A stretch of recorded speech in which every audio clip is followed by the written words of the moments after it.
Pack your things and get out of my son's house by Friday, or I'll have the sheriff remove you," my father-in-law Richard declared, standing in my doorway at 7 a.m. with what he thought was an eviction notice. I glanced at the paper in his hand, then at the actual deed to the house tucked in my desk drawer, and wondered if he'd forgotten that his precious son hadn't contributed a penny to this property. How would Richard's face change when he discovered who really owned every brick, every tile, every blade of grass he was so eager to claim? The morning had started like any other Tuesday, coffee brewing, news playing softly on the kitchen TV, my work laptop already open on the counter.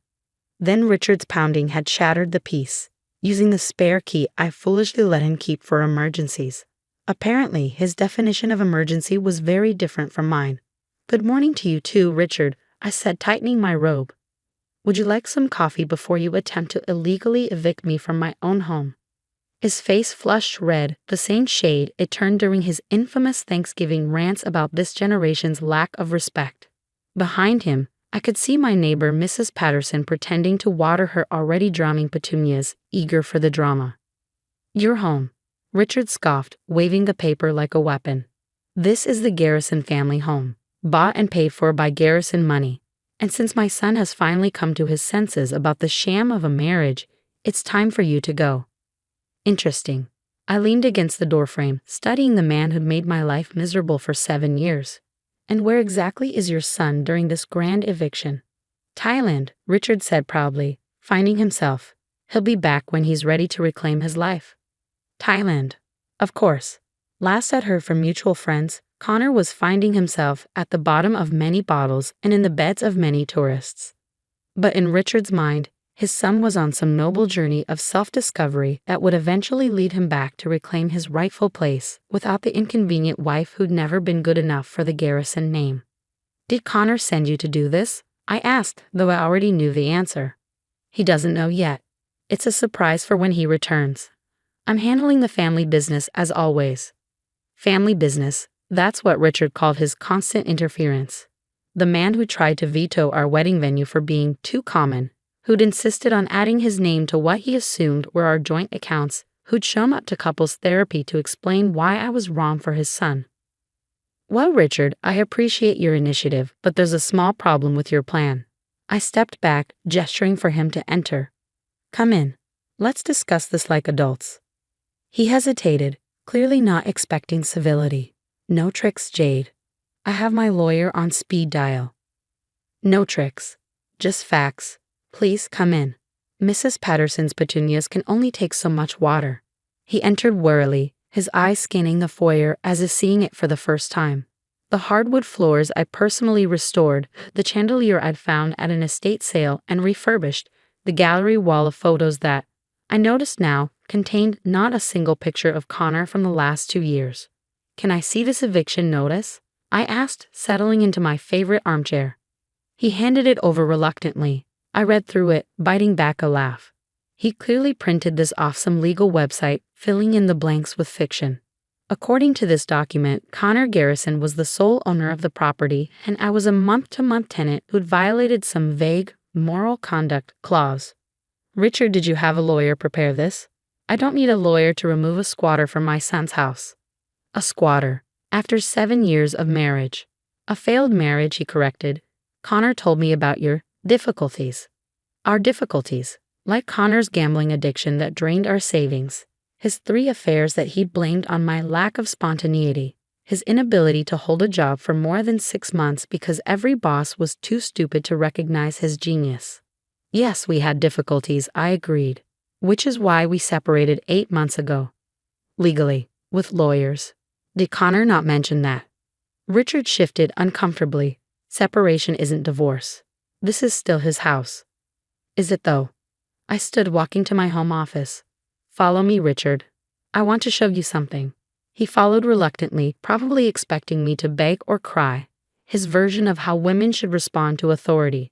Instead, I opened my filing cabinet and pulled out a folder labeled Haus Important. "Let's start with the purchase agreement," I said, laying out the document. "Notice the date, 2 years before Connor and I met. Notice the buyer's name, Jade Winters, not Garrison. That's because I kept my maiden name, remember? You threw quite the tantrum at the rehearsal dinner about that. Richard's face was beginning to pale. That's not, Connor said. Here's the deed, I continued, laying out another document. Sole owner, Jade Winters. No Connor Garrison anywhere on this paperwork. And here, I pulled out bank statements. 5 years of mortgage payments, all from my personal account. The account Connor never had access to because, fun fact, I never actually added him to any of my financial assets. But he lived here. Marital property. Here's our prenuptial agreement. I placed it in front of him with satisfaction. The one you insisted on, remember, to protect Connor's future inheritance from his gold digger wife. Section 3, paragraph B. All assets owned prior to marriage remain separate property. Your idea, your lawyer, your insistence. Ironic, isn't it?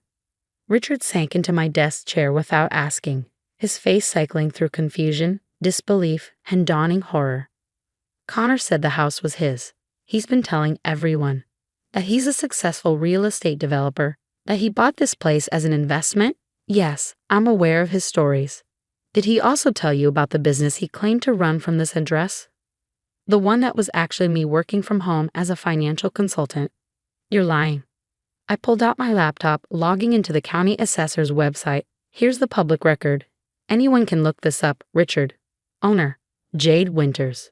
Purchase date, March 15th, 2016. No liens, no co-owners, no Connor. His hand shook as he reached for his phone. I need to call my lawyer. Good idea. While you do that, let me show you something else. I opened another folder. Divorce papers. Filed 6 weeks ago. Connor was served at his apartment. Yes, he has an apartment now. He signed them. We're just waiting for the final decree. Divorced? He didn't tell me. Because he's been too busy finding himself to talk to his father, or because he knew you'd ask about the house. I watched him dial, noting the tremor in his fingers. Ask your lawyer about trespassing laws while you're at it, and harassment, and attempted illegal eviction. Richard stood abruptly, phone to his ear, and walked to the window. I could hear him speaking in urgent whispers, lots of but he said, and that can't be right, and check again. While he argued with reality via his lawyer, I made myself coffee and sent a quick text to my own attorney.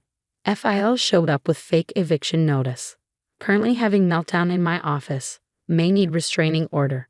Her response was immediate. On it. Save all documentation. Recording. I glanced at the small security camera in the corner of my office, its red light steady. Always.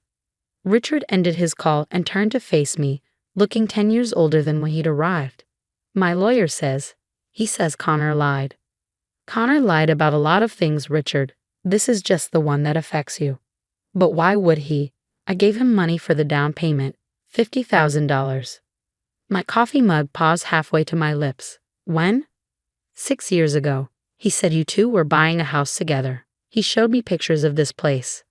6 years ago, a year after we married, when Connor had supposedly started his import/export business that mysteriously never imported or exported anything.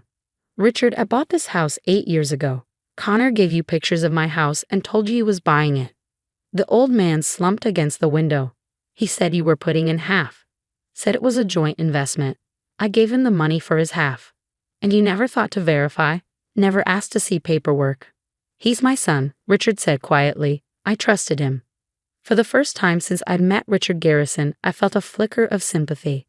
Not much. The man had made my life hell for years, but enough to soften my voice. He's an addict, Richard. Gambling, primarily, but also the adrenaline of the con. He's been lying to everyone for years. You're the liar, he said, but without conviction. You turned him against me, against his family. His family enabled him. You've been cleaning up his messes since he was a child. The DUI you made disappear when he was 17. The plagiarism scandal at university that you paid to go away. The business partner he defrauded that you quietly settled with. Did you think it would stop? Those were mistakes. Young men make mistakes. Middle-aged men who've never faced consequences make disasters. I set down my coffee. Where do you think your $50,000 really went, Richard? His face crumpled.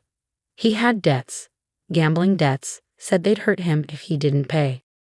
And the $30,000 before that? For the investment opportunity? How did you? And the $20,000 for the medical emergency that wasn't. The $15,000 for the legal trouble that didn't exist. I pulled out one more folder. I've been documenting everything, Richard. Every lie, every theft, every manipulation. Not because I'm vindictive, but because I needed evidence for the divorce. And maybe deep down, because I knew this day would come. He sank back into the chair, the fight completely gone. Show me. For the next hour, I laid out the evidence of his son's systematic deception. The forged documents he used to get loans. The credit cards he'd opened in my name that I discovered and closed. The joint ventures that were nothing but Connor taking money from investors and gambling it away. The affairs funded by his father's investments in non-existent businesses. This is why I kept everything separate, I explained. Why I insisted on the prenup, not because I was planning to leave, but because I could see what he was. Maybe before you could. Or maybe I just didn't want to see, Richard admitted, his voice barely above a whisper. His mother always said I was too soft on him. Connor's mother had died when he was 12. Richard had tried to fill that void with money and blind faith. He needs help, Richard. Real help.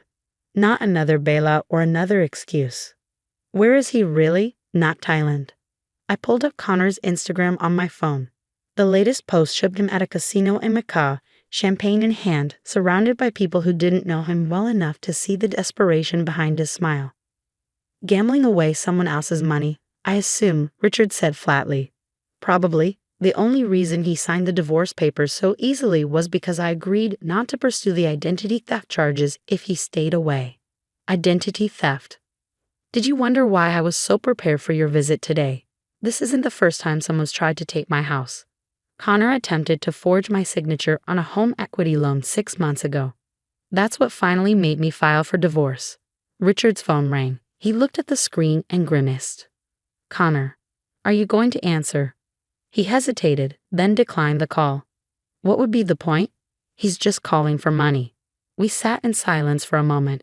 The man who burst into my home with such self-righteous authority now looked deflated, sitting in my office surrounded by evidence of his son's betrayal.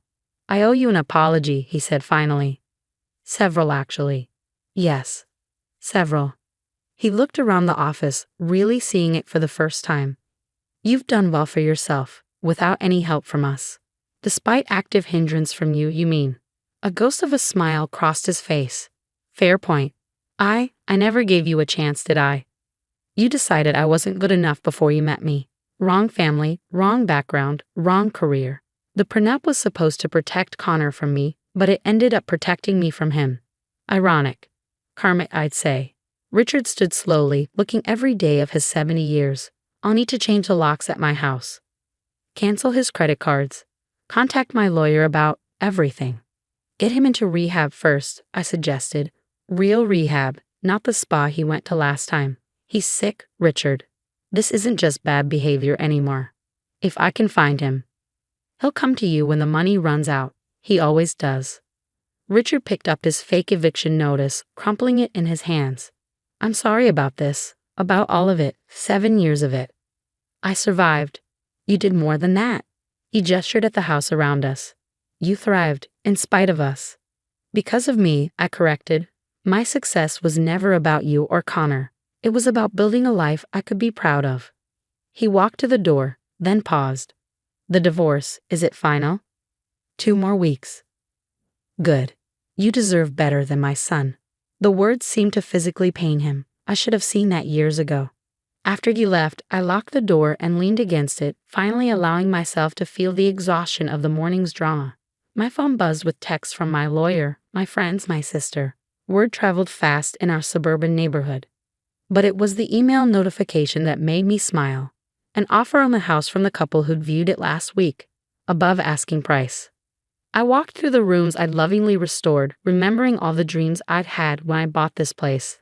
Some had come true. Others had shattered. But the foundation, my foundation, had held strong. Time for a new beginning. A new house without the ghosts of the Garrison family haunting every corner.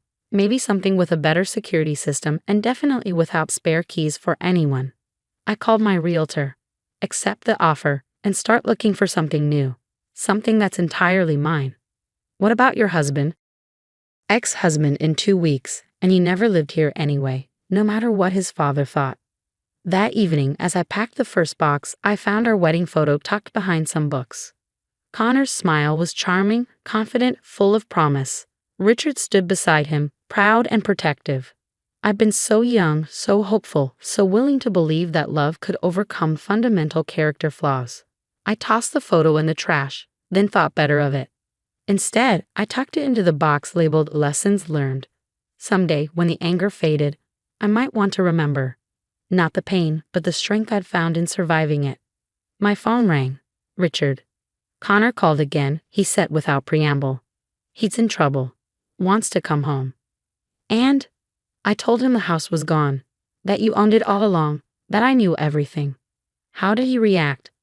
He hung up. Richard paused. I think that's the first time I've ever told him no.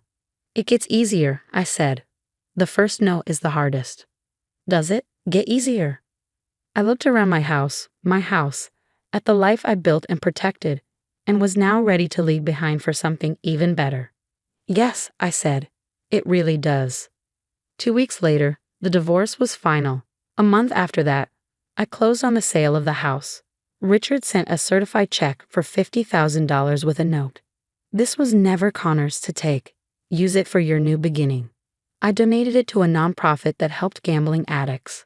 The last I heard, Connor was in rehab, real rehab this time. Richard was in therapy, learning to set boundaries with his son. And I was in my new condo, with a view of the city and not a single garrison in sight.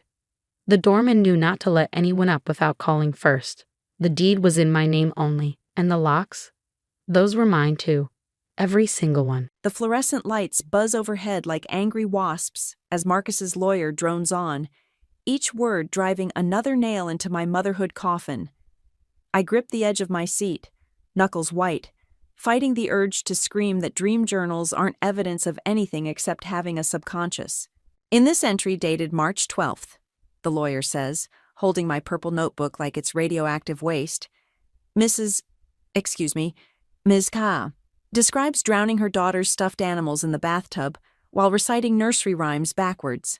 I close my eyes, remembering exactly why I'd had that nightmare. The night before, Marcus had accidentally left Ava's favorite teddy bear in the rain, then blamed me for not bringing it inside. Classic Marcus. Create the chaos. Deny the cause. Watch me spiral. The dream wasn't about hurting Ava. It was about feeling powerless. Your Honor, my lawyer interjects, these are private thoughts from a dream journal recommended by her therapist. They have no bearing on my client's fitness as a mother. The judge peers at me over his reading glasses. The court must consider all evidence of potential instability. From the corner of my eye, I catch Daphne's smirk. She's wearing her signature pearl necklace, probably plotting how to redecorate Ava's room the moment she gets her hands on my baby.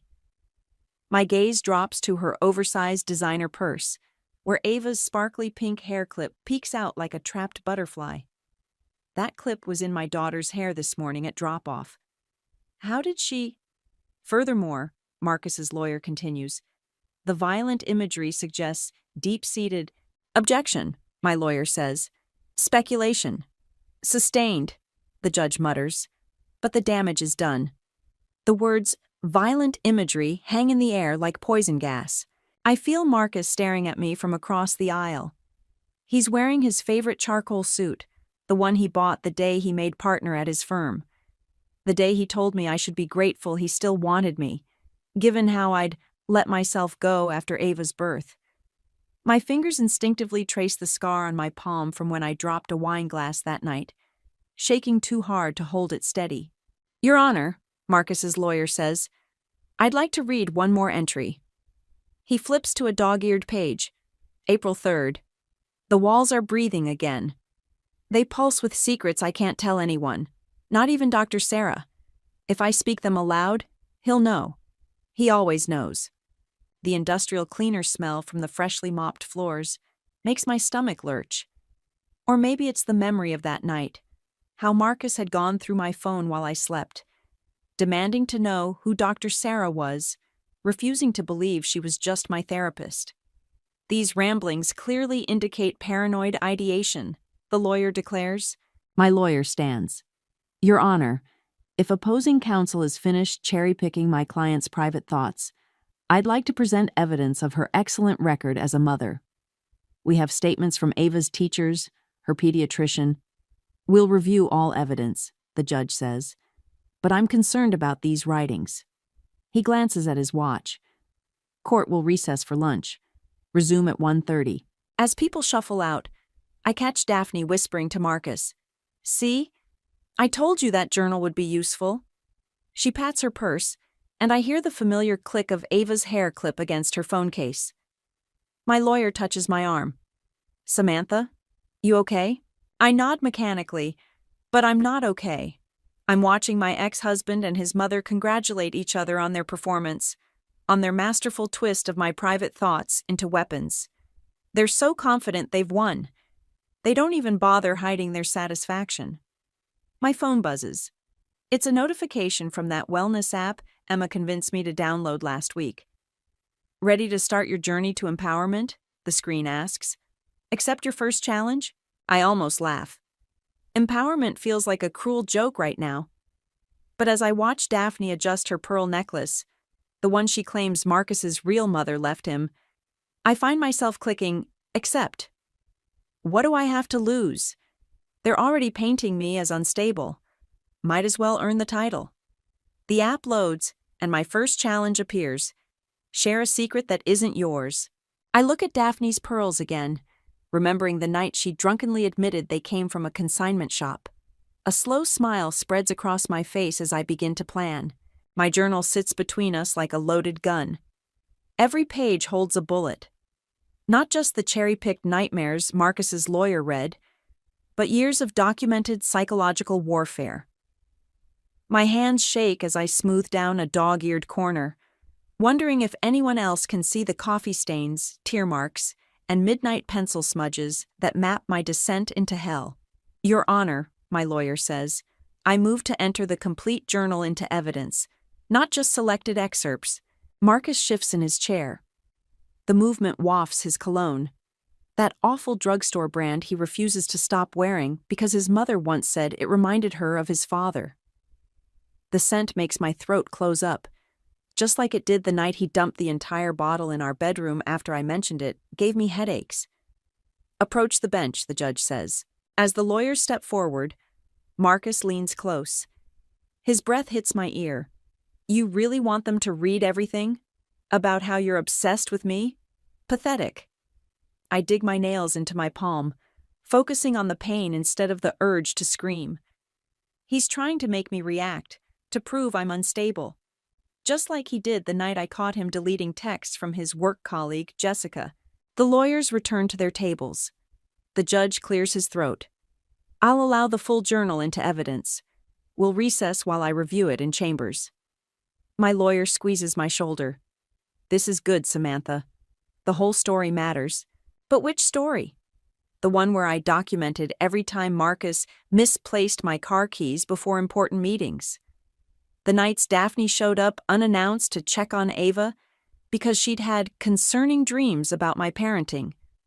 The carefully dated entries about Marcus convincing me I'd said things I never said, done things I never did. My phone vibrates. Another notification from the wellness app. Well done accepting your first challenge. Ready for step 1?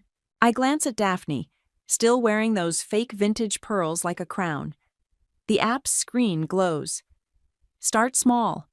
Plant a seed of truth where it will grow. As if reading my thoughts, Daphne catches my eye and adjusts her necklace. Marcus, darling, she says loudly enough for nearby lawyers to hear. Remember when your father gave me these pearls on our wedding day? Such a beautiful family tradition. My fingers twitch toward my phone, where I have the drunken video of her bragging about finding the pearls at Second Chance Consignment. Only paid $80, she'd slurred at last year's Christmas party, but Marcus thinks they're worth thousands. The bailiff returns. Judge is ready. We file back in. The judge holds my journal, post-it notes marking pages. I've reviewed the complete document, he says. These entries paint a very different picture when read in full context. Marcus's lawyer stands. Your Honor, my client's wife clearly— Ex-wife, I interrupt, earning a glare from my lawyer. Ex-wife, he continues, has a pattern of attributing malicious intent to normal domestic disagreements. The judge raises an eyebrow. Normal? Like this entry from July 15th, where she describes Mr. Marcus convincing their daughter that mommy must not love her because she worked late? Marcus's cologne suddenly seems stronger, suffocating. He leans forward. You're nothing without me, he whispers. Who else would put up with your crazy? My phone buzzes again. The app's message glows. Remember, the truth wants to be free. I stand up, ignoring my lawyer's attempt to pull me back down. Your Honor, I'd like to submit additional evidence, a video relevant to establishing patterns of deception in this family. Daphne's hand flies to her pearls. Marcus's face darkens. He recognizes my tone, the one I used to use before I started writing things down instead of speaking up. Your Honor, Marcus's lawyer protests. This is irregular. So is stealing your granddaughter's hair clips to taunt her mother, I say, pointing to Daphne's purse. Or lying about family heirlooms to manipulate your son. The judge peers at me over his glasses. Ms. Samantha, are you prepared to submit this video as evidence? I meet Marcus's gaze, seeing not threat, but fear in his eyes. My phone feels warm in my hand, like it's alive with possibility. Yes, Your Honor, I am. For the first time in years, I feel the power of truth on my tongue, ready to spill out like blood from a wound that's finally being lanced. The instant coffee tastes like burnt rubber, but I can't stop drinking it. After today's court session, sleep feels dangerous, like giving Marcus and Daphne more ammunition. I pace my kitchen, bare feet silent on the cold tiles, while my phone screen bathes everything in its eerie glow. Congratulations on completing Level 1, the wellness app chirps. Ready to unlock your true potential? I snort, remembering Emma's enthusiasm when she recommended this app. It's life-changing, she'd insisted. Really helps you take control. The next screen loads with a soft chime. Your challenge: sabotage Marin's wedding. Accept? I almost drop my coffee mug. Marin, my perfect cousin with her perfect life and her perfect fiancé, Sylvester. The same Marin who told everyone at last Thanksgiving that some people just aren't cut out for marriage, while staring directly at me. This has to be a joke, I mutter, but my finger hovers over the accept button. Through my kitchen window, I can see Marin's wedding invitation stuck to my fridge with an artisanal magnet she probably bought at some craft fair. The elaborate calligraphy seems to mock me. Join us for our perfect day. My phone buzzes again. Did you know? Studies show that taking bold action releases powerful endorphins. I take another sip of coffee, grimacing at the bitter dregs. The last time I saw Marin, she was having lunch with Daphne. They didn't see me at the cafe, didn't know I overheard them discussing how unstable I seemed lately. How worried they were about Ava. The app glows brighter. Accept challenge? Accept. This is insane, I tell my empty kitchen. But isn't everything insane lately? My private thoughts being dissected in court.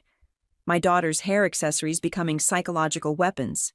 My ex-mother-in-law's fake pearls nearly causing a mistrial. My phone chimes with a text from Marin. Hey cuz, don't forget to RSVP for the wedding. Seating chart's almost done. Hoping you'll be okay at the singles table? The singles table. Like being divorced is contagious. I tap accept before I can think better of it. The app's interface transforms, sprouting new options like poisonous flowers. Choose your path. Subtle sabotage or grand gesture. The coffee mug trembles in my hand. What am I doing? This morning I was fighting for custody of my daughter, and now I'm contemplating ruining my cousin's wedding through a sketchy app. But then I remember Marin's voice at the cafe. I always knew Marcus was too good for her.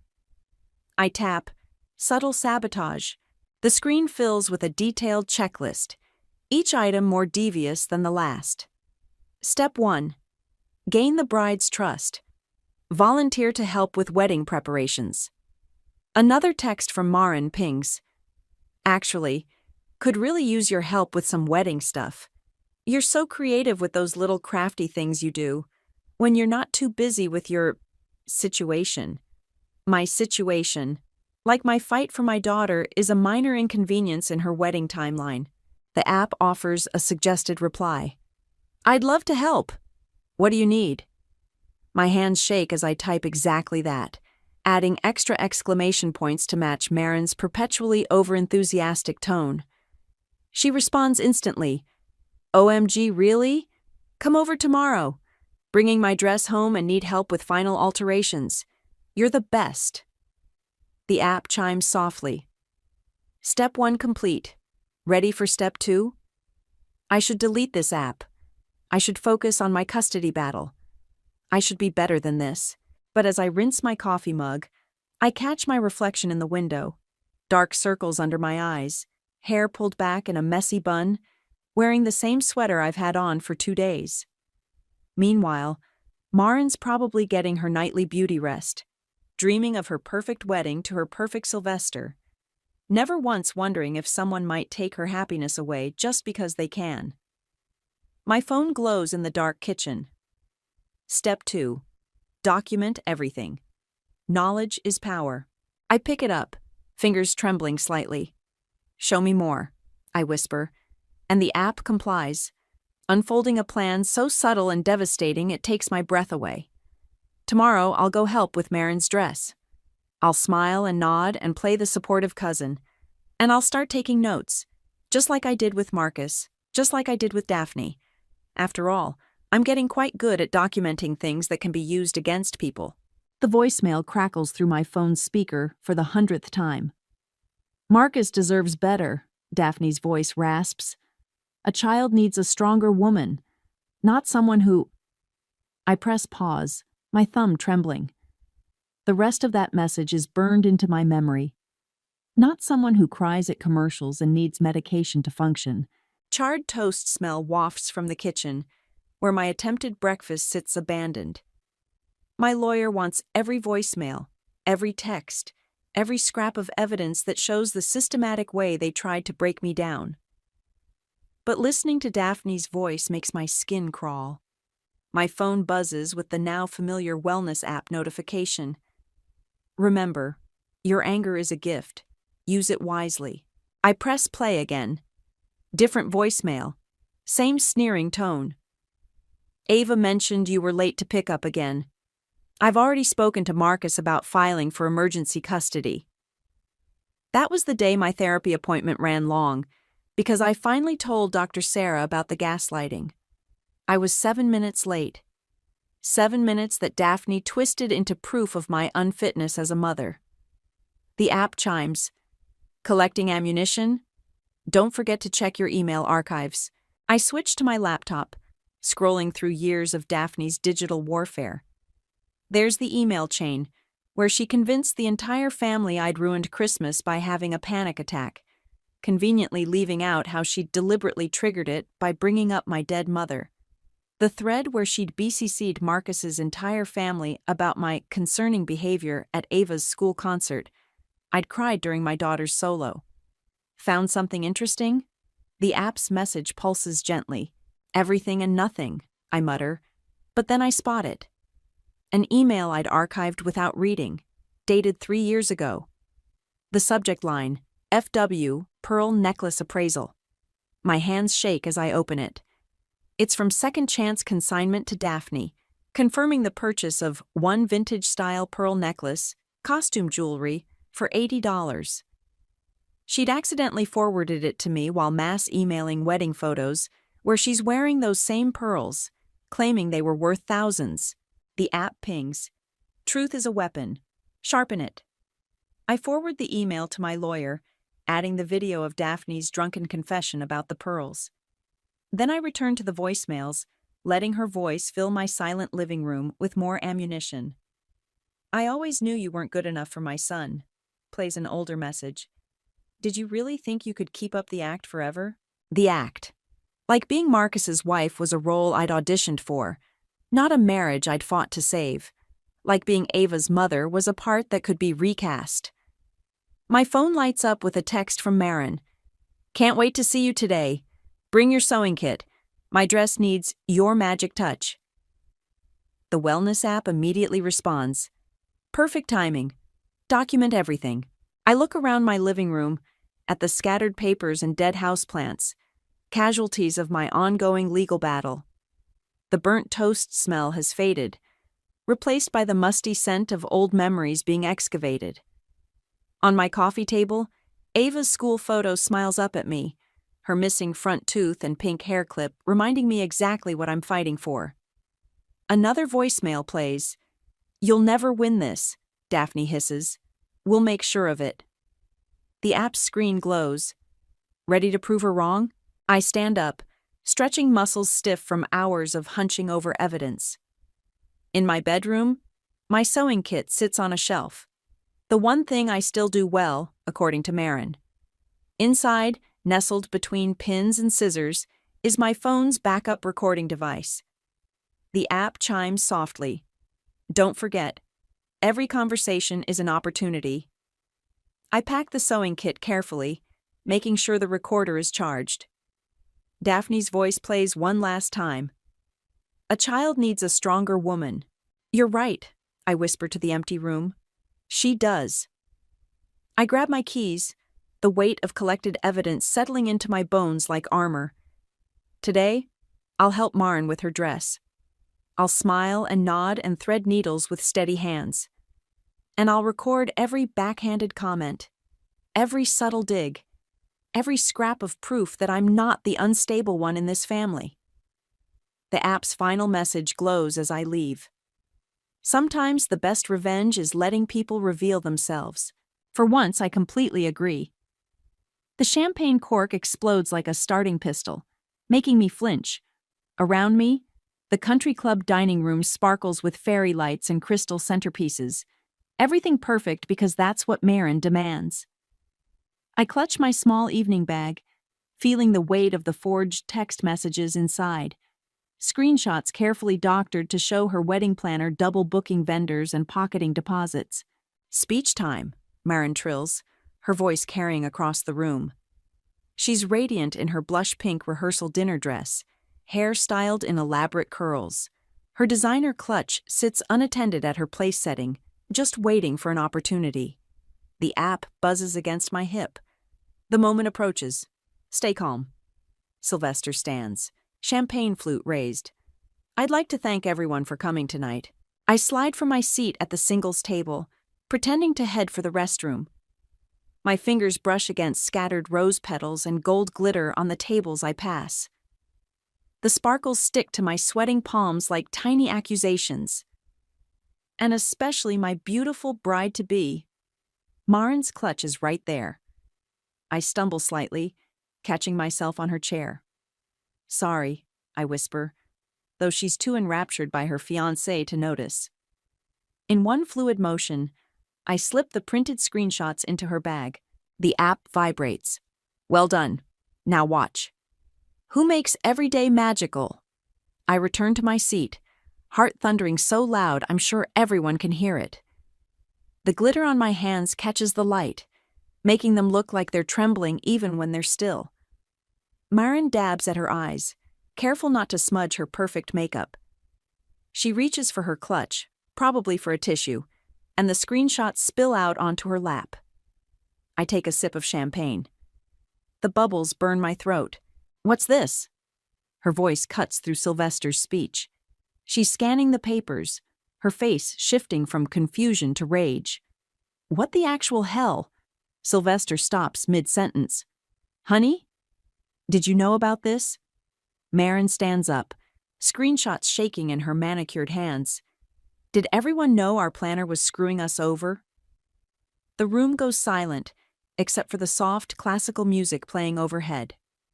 I watch Marin's mother lean over to look at the papers, gasping dramatically. Those deposits! Marin's voice rises. She's been double booking everything. Look at these texts. She's laughing about it. My phone glows. Chaos suits you. Sylvester tries to take the papers, but Maren yanks them back. No, I trusted her. She was supposed to be the best in the business. She whirls toward her maid of honor. Did you recommend her to sabotage me? What? No. The maid of honor looks stricken. I had no idea. Right. Maren laughs bitterly. Just like you had no idea your ex was hitting on me at the engagement party? I take another sip of champagne, watching the dominoes fall. The forged texts were just matches. Maren's own paranoia and bridezilla tendencies are the gasoline. Maren, sweetheart, her mother starts. Don't. Just don't. Maren's mascara is starting to run. Everything has to be perfect.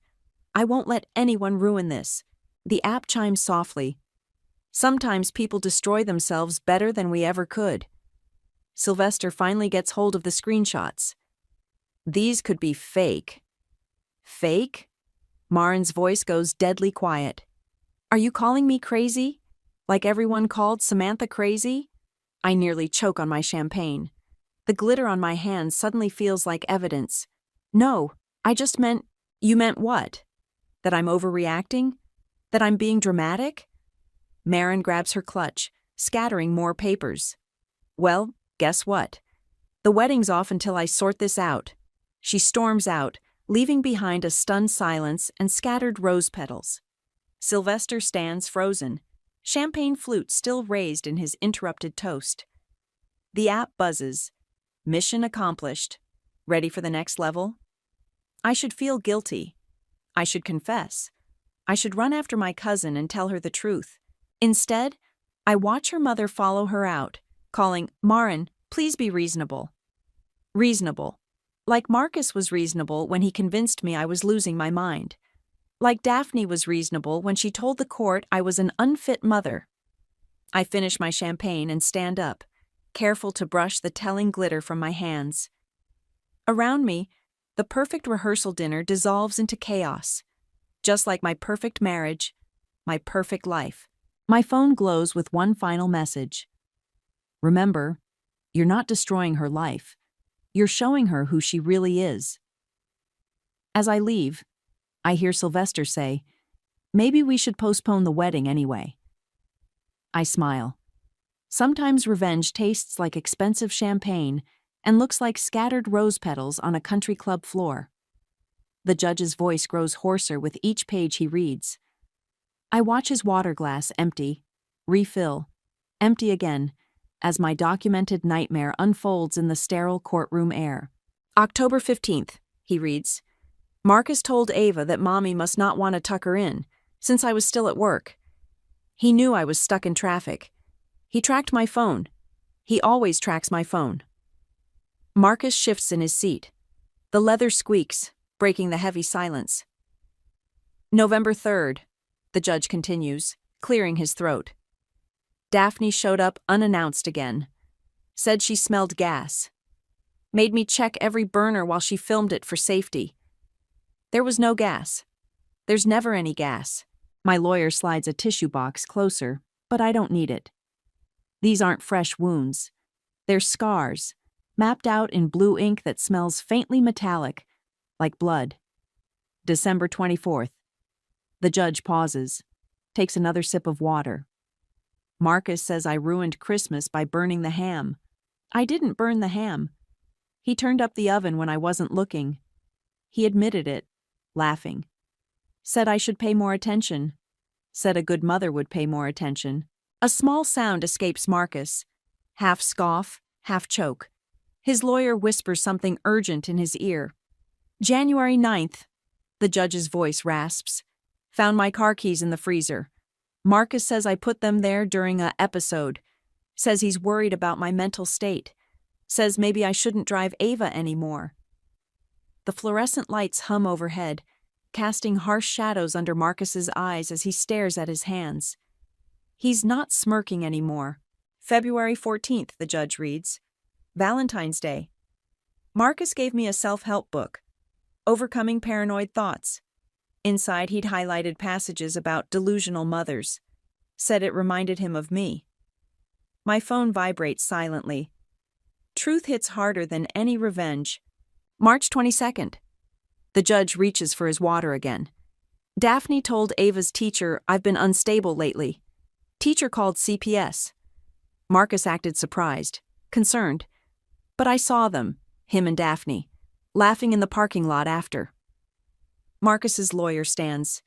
"Your Honor, these entries are clearly documented evidence of systematic psychological abuse," my lawyer interrupts.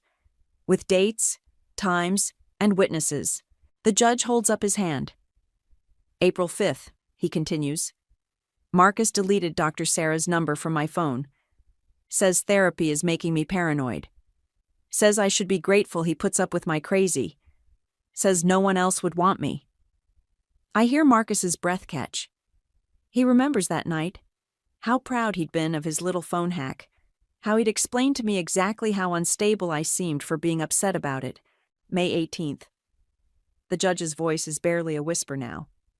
Daphne took Ava shopping. Bought her a new bedroom set for Daddy's house. Told her she'll have her own room there soon, once Mommy gets the help she needs. My phone glows. Sometimes the best revenge is their own words. "Your Honor," Marcus finally speaks, his voice cracking. "These are just dreams. Delusions." June 1st, the judge cuts him off. Video attachment saved. Marcus admitting he turned up the oven. Audio attachment. Daphne discussing plans to call CPS. Photo attachment. Screenshot of Marcus's phone tracking app. The courtroom falls silent, except for the sound of Marcus slumping in his chair. Even his lawyer looks defeated. "I've seen enough," the judge says, closing my journal carefully. This document isn't evidence of an unstable mother. It's evidence of methodical emotional abuse and parental alienation. My phone vibrates one last time. Victory tastes better when they serve it themselves. The judge turns to Marcus, who's now the one looking unstable. "Mr. Marcus, this court takes a very dim view of psychological warfare, especially when it involves a child." I watch my ex-husband's face crumple as the judge continues, laying out new custody terms, mandatory counseling, supervised visitation. All I can think about is how many nights I spent writing in that journal, thinking I was losing my mind, never imagining my desperate documentation would become my salvation. The metallic smell of ink seems stronger now, or maybe it's just the taste of justice. Sharp and clean, like a newly forged blade. Marcus won't meet my eyes as the judge concludes. He knows what I know. Sometimes the most damning evidence is simply the truth, written down in midnight blue ink, one nightmare at a time. The gavel's crack echoes through my bones like thunder. Marcus's face crumples, his carefully constructed mask of concern sliding away to reveal raw panic underneath. Next to him, Daphne's signature perfume, always too strong, always marking her territory, turns acrid with her fear sweat. The court finds in favor of the petitioner, the judge announces. Full custody is awarded to Samantha, with supervised visitation rights for the father pending completion of mandatory counseling. My phone chimes softly. Congratulations. Achievement unlocked. Justice served. Your Honor, Marcus's lawyer starts, but the judge cuts him off. Furthermore, this court is deeply troubled by the evidence of coordinated psychological manipulation. The judge's eyes fix on Daphne, including the involvement of extended family members in attempts to alienate the child from her mother. Daphne's hand flies to her fake pearls. The video evidence suggests otherwise, the judge says. The court has already forwarded relevant materials to the district attorney's office for review of potential criminal charges. My phone buzzes. Watch them crumble. Marcus stands abruptly, his chair scraping against the floor. This is ridiculous. She's the unstable one. She's... Mr. Marcus. The judge's voice cracks like another gavel. I strongly suggest you stop talking. I watch my ex-husband deflate, his expensive suit suddenly looking too big for him. He's wearing that cologne again, but now it smells like defeat. Additionally, the judge continues, The court is issuing a restraining order against Daphne, prohibiting any contact with Samantha or the minor child outside of supervised settings. Daphne makes a sound like she's been stabbed. But I'm her grandmother. You're a documented abuser who stole a child's hair accessories to torment her mother, the judge corrects, among other concerning behaviors. My phone glows. Sometimes the best revenge is letting them face consequences. Marcus turns to me, his face twisted into something I recognize from our worst nights together. You planned this, he hisses. You manipulated everything. Like you manipulated the oven temperature? I ask quietly. Like you manipulated my phone? My car? My sanity? The judge's gavel cracks again. Mr. Marcus, this is your only warning. Daphne starts to cry, but her tears look as fake as her pearls. I only wanted what was best for Ava.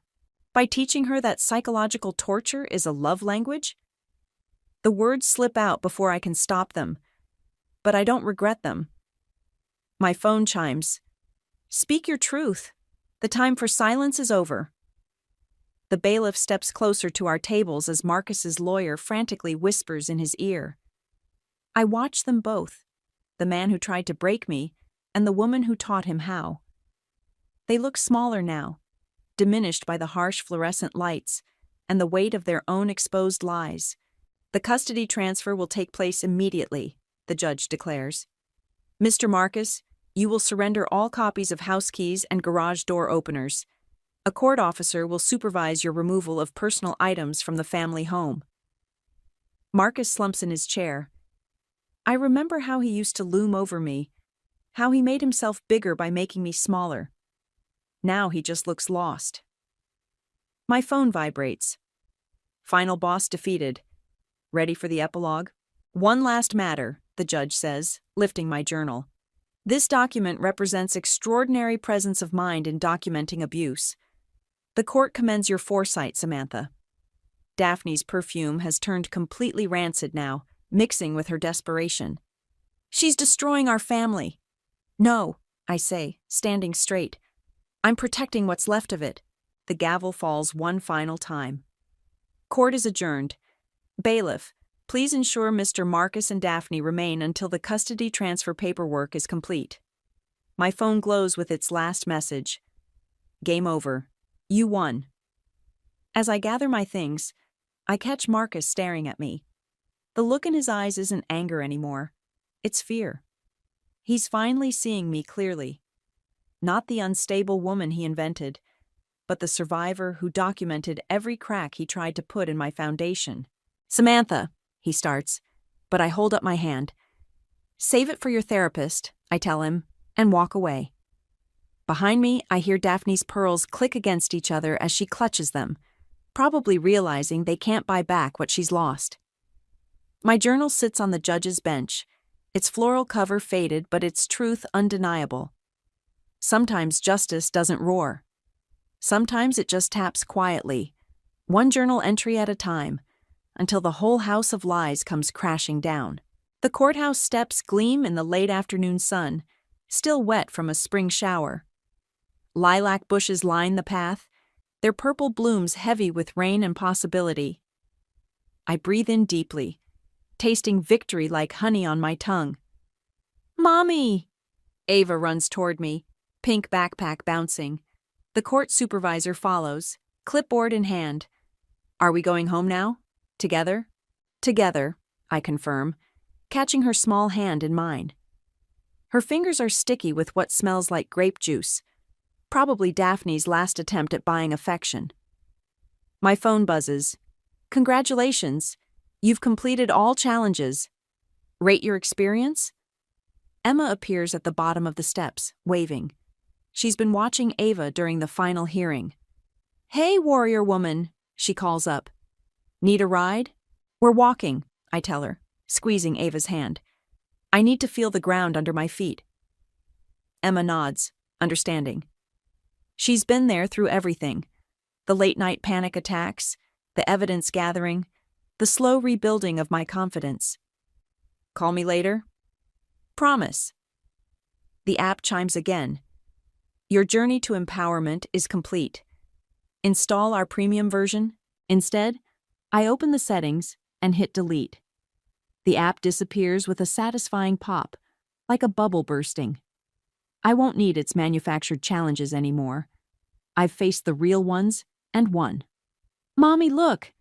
Ava points to a butterfly landing on the lilacs. It's so pretty.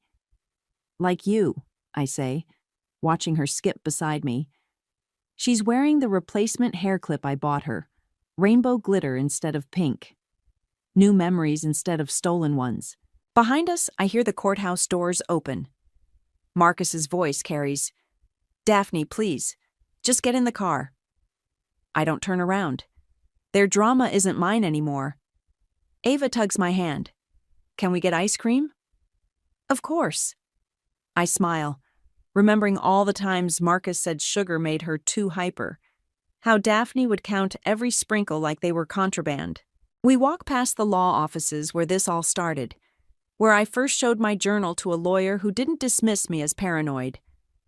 The windows reflect the setting sun, turning them into sheets of fire. "Samantha," Daphne's voice, shrill with desperation. "You can't just—" "Keep walking, sweetie," I tell Ava. But she's already focused on a puppy across the street. The lilac scent follows us, mixing with the petrichor from rain-soaked sidewalks. Each step feels deliberate, meaningful. I'm not running away this time. I'm walking toward something better. "Can we get sprinkles?"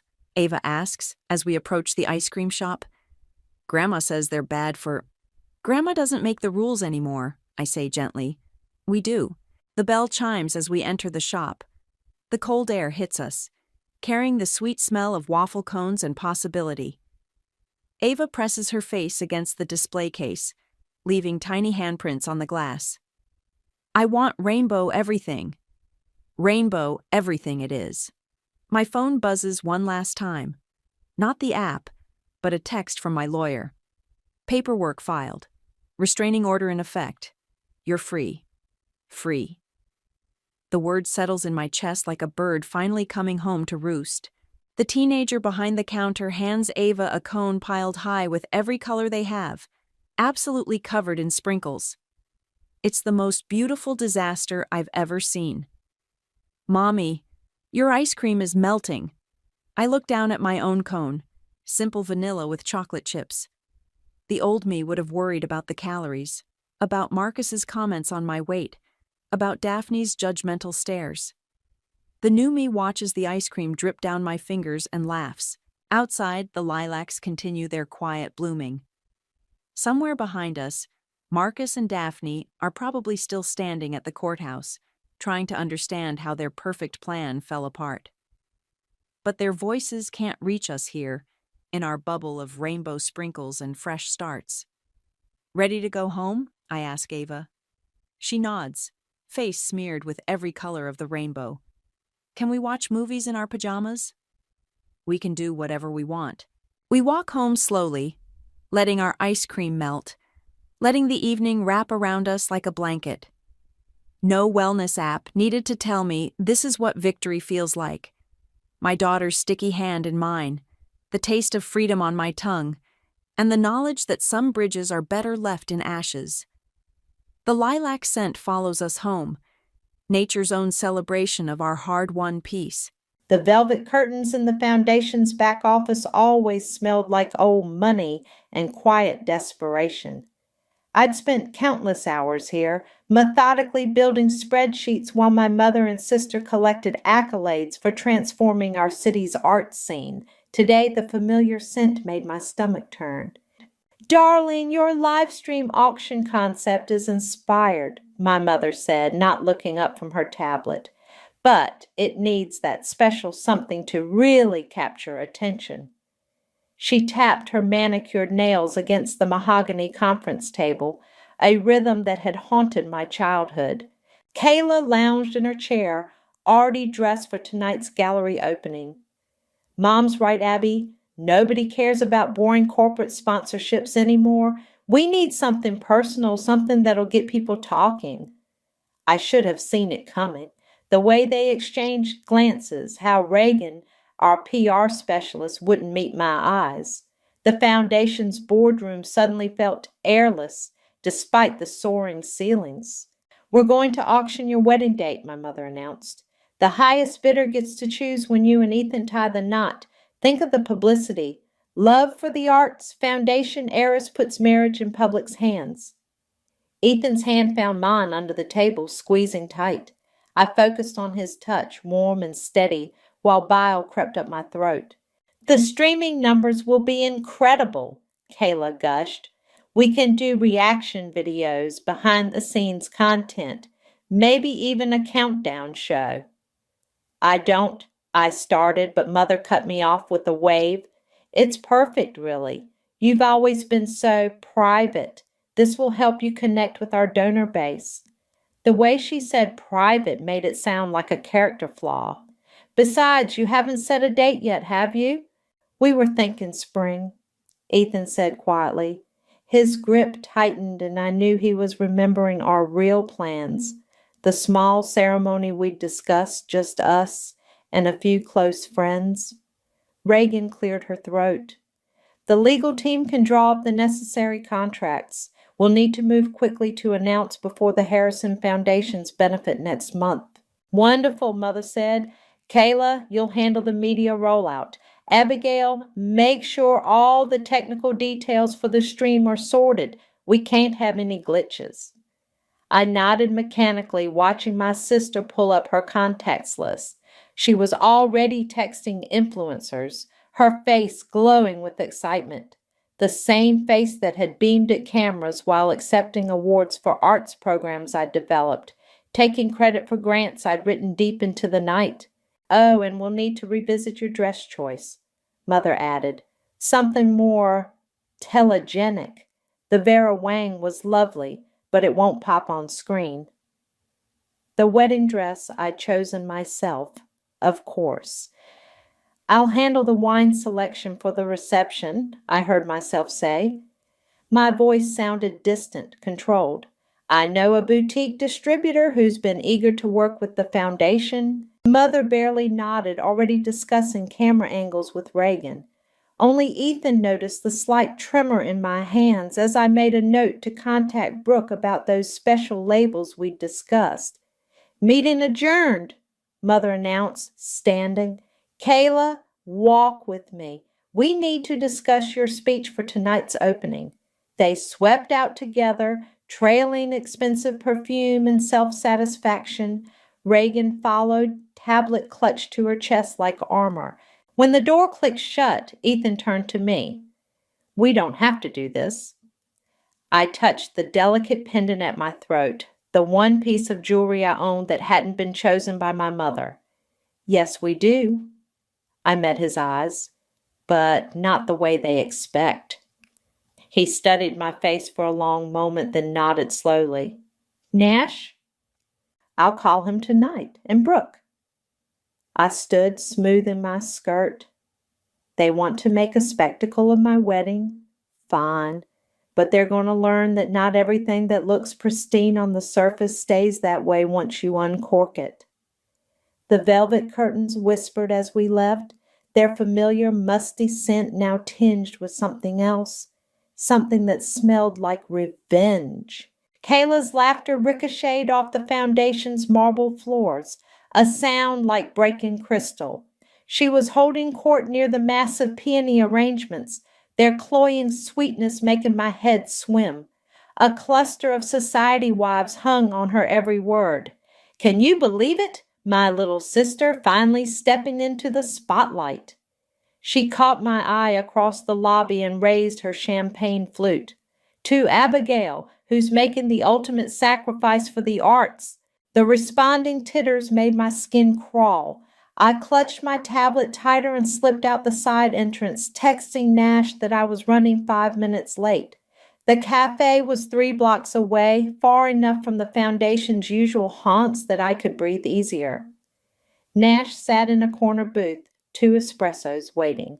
He stood when I approached, his smile nothing like the ingratiating ones I'd grown up watching.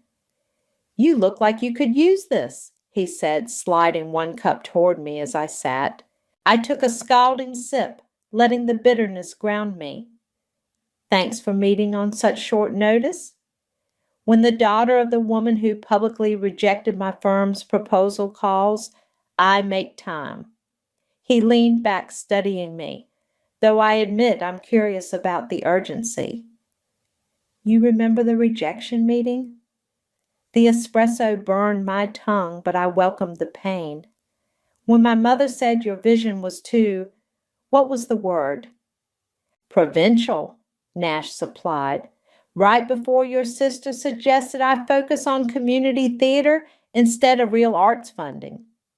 I set down my cup. What if I told you I could help you acquire controlling interest in the foundation's endowment fund? His eyebrows rose slightly. I'd say that sounds impossible, given the board structure. The auction, I said. My wedding date auction. The proceeds will be substantial. Mother's already fielding calls from half the city's elite, but the money needs to flow through a separate entity for tax purposes. Understanding dawned in his eyes.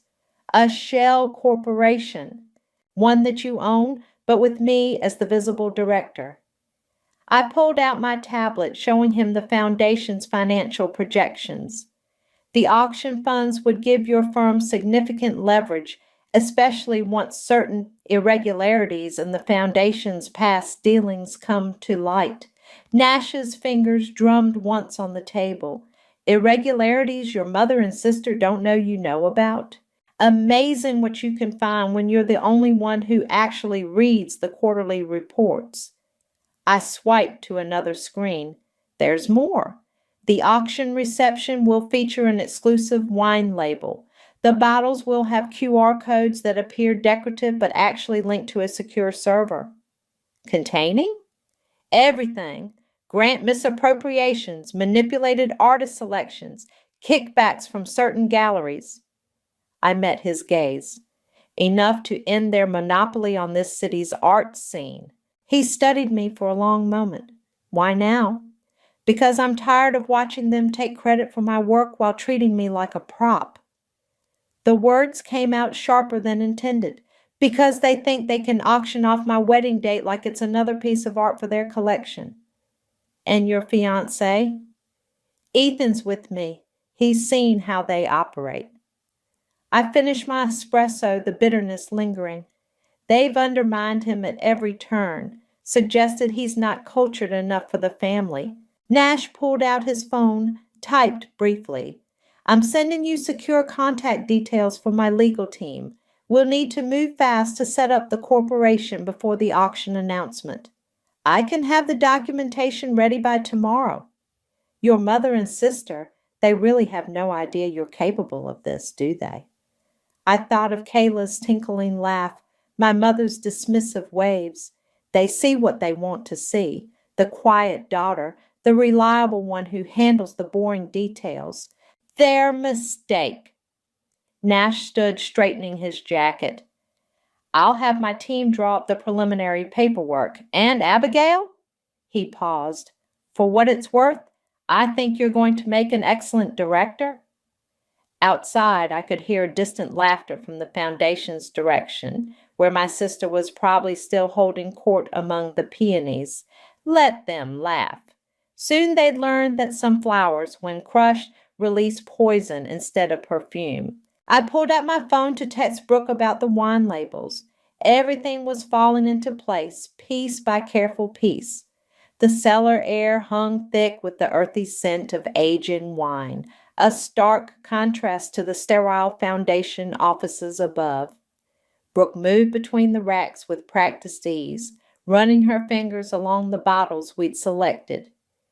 Your sister called again, she said, pulling down a 2018 Cabernet. Wanted to make sure we're using the right vintages for her social media coverage. I snorted, carefully applying another label. Did you tell her these are all small batch Instagram-worthy selections that'll make her look sophisticated? Of course. She ate it up. Brooke set the bottle on our workstation. Though I still can't believe they're auctioning off your wedding date. That's next level toxic. The label maker hummed, printing another batch of our specially designed stickers. Each one featured an intricate pattern that, when scanned, would lead to a server filled with carefully documented evidence. Years of my family's manipulation laid bare in spreadsheets and emails. Hold this steady, I said, positioning the next label. The adhesive had to be perfect, no bubbles or creases to suggest tampering. Reagan's sending the final guest list tomorrow. We'll need at least 300 bottles. Brooke helped me align the label. And the wax seals?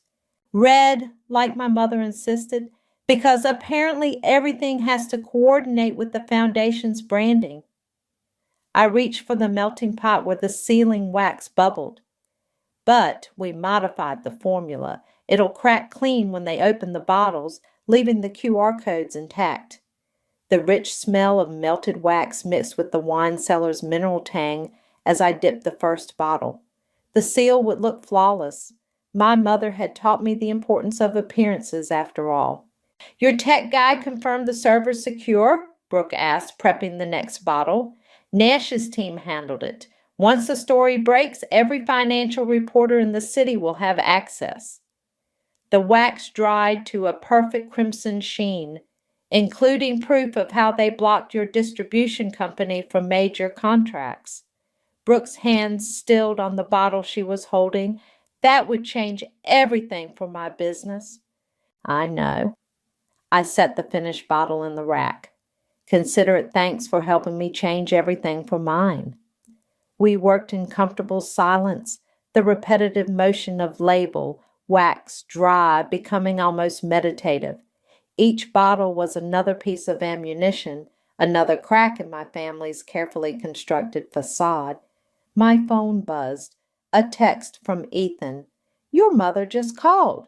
Wants to discuss the wedding menu. I texted back one-handed while sealing another bottle. Let me guess. She hates our choices? Says they're too pedestrian for the foundation's image. Wants to bring in some celebrity chef. The wax dripped, nearly missing the bottle's neck. I steadied my hand, remembering all the times they dismissed Ethan's common tastes. Tell her we'll think about it. Need to focus on auction prep right now. Already did. Love you. Stay strong.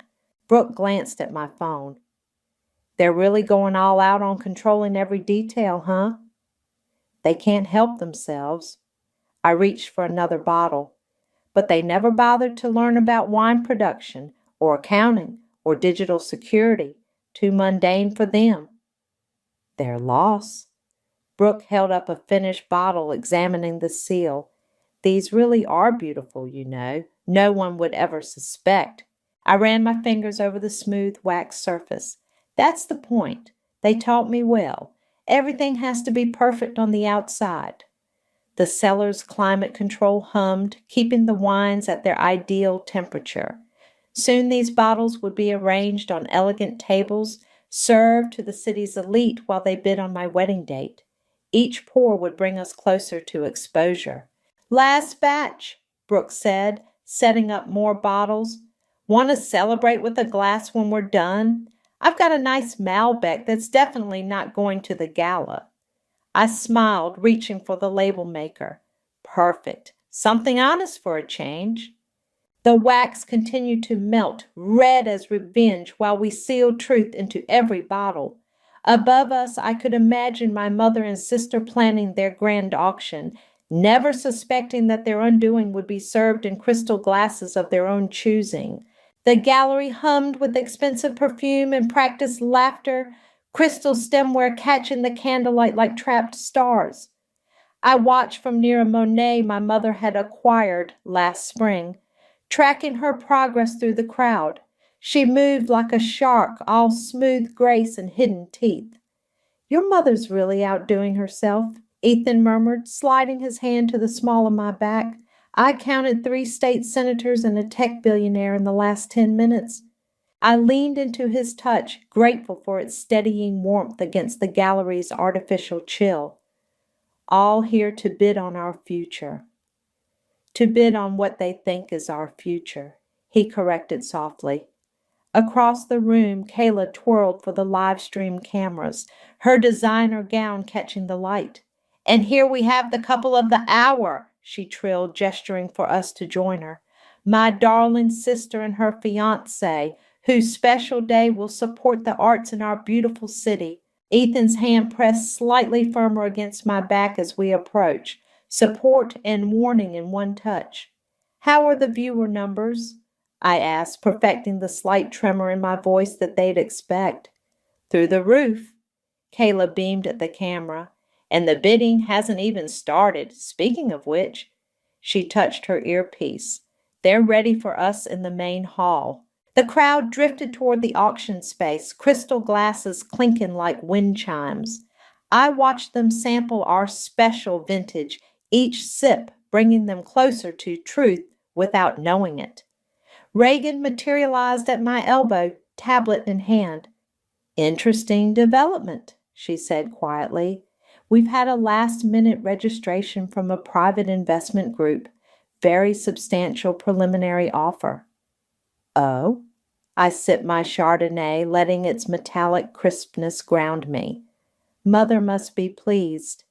"She's intrigued." Reagan's eyes narrowed slightly. "The entity was incorporated quite recently." Before I could respond, the lights dimmed. My mother took the podium, resplendent in midnight blue silk. "Distinguished guests, generous patrons of the arts, welcome to this historic evening." I half listened to her practice speech, watching the auction interface light up on the massive screens. Initial bids started flowing in, six-figure sums offered casually as cocktail orders. Then Nash's entity entered the fray. "2 million, the automated voice announced. The crowd tittered excitedly. 2.5, countered the tech billionaire. 3 million. Nash's bid landed like a gauntlet. Kayla practically vibrated with glee, working the live stream audience. The tension is incredible, viewers. Who could have imagined such passion for the arts and, of course, for my sister's happiness? I felt Reagan watching me, her professional smile slipping slightly. She'd always been too observant for my family's good. 5 million, Nash's entity declared. The room collectively gasped. Mother's perfectly composed face showed a flicker of something, greed, concern, before smoothing over. "Such generosity," she purred into the microphone. "The foundation is truly blessed." 6 million. The tech billionaire tried again. 8 million. Nash's response was immediate. Reagan touched my arm. "Abigail, that investment group, their bidding pattern seems almost personal." I met her gaze steadily. "Everything about this evening is personal, isn't it? That's what Mother wanted." She started to respond, but Kayla's squeal cut through the tension. 10 million! An anonymous bid of $10 million. The room erupted in excited chatter. I watched my mother's hands tighten on the podium, saw the calculating look in her eyes. All that money flowing through channels she thought she controlled. "Going once," she announced, voice honey sweet. "Going twice." Ethan's hand found mine, squeezing gently. Across the room, Nash raised his wine glass slightly in my direction. "Sold to bidder number 47 for $10 million. Applause thundered through the gallery. Kayla rushed to embrace me, cameras following her every move. "This is incredible! The foundation's biggest single donation ever." "Yes," I said, watching my mother direct the staff to open more of our special wine for a celebratory toast. "It certainly is." Reagan stood back, frowning at her tablet. Let her suspect. By the time she figured it out, it would be too late. The crystal glasses clinked again, a sound like breaking ice. Soon they'd all see what lay beneath the surface of this perfect evening. The reception area buzzed with post-auction energy, waitstaff weaving through clusters of guests with practiced grace. I watched a pastry chef torch the creme brulee, the smell of caramelizing sugar sharp and acrid in the air. My phone vibrated. Brooke, it's happening. Check your socials. Sure enough, phones were out everywhere, guests admiring the wine bottles' artistic labels. Each flash of a camera meant another potential scan, another digital breadcrumb leading to the truth. These labels are gorgeous. A lifestyle influencer gushed nearby, positioning her phone just so. The pattern is so intricate, very on brand for the foundation. If she only knew. My phone buzzed again. Marina from the City Tribune. Need to meet. Have questions about foundation financials. Urgent. I typed back. Tomorrow. Cafe on 4th, 7 a.m. Abigail? My mother's voice cut through the chatter. She stood alone by the dessert station, looking almost human in the soft lighting. Quite an evening. I picked up a spoon, cracking through the crystallized sugar on a creme brulee. $10 million. A record, right? She watched me sample the dessert. Interesting timing. That final bidder? A newly formed investment group, I hear. The custard was too sweet, coating my tongue like guilt. I wouldn't know. I was too busy being auctioned off. Don't be dramatic, darling. This is about the foundation's future. She selected a chocolate-dipped strawberry, examining it like evidence. Though I admit I'm curious about your sudden engagement with our mission. Isn't that what you always wanted? I licked syrup from my fingers, feeling sticky and childish under her gaze. For me to take a more public role? Public, yes, but calculated. Her eyes narrowed slightly. Reagan tells me you've been spending time in the wine cellar with that distributor friend of yours. Brooke, she's helping coordinate the reception wine. Your idea, remember? A waiter approached with fresh glasses of our special vintage. Mother waved him over, studying the bottle as he poured. The wax seal is quite striking. Your suggestion? I thought red would match the foundation's branding. I kept my voice light, remembering years of practice. Kayla agreed it would look better in photos.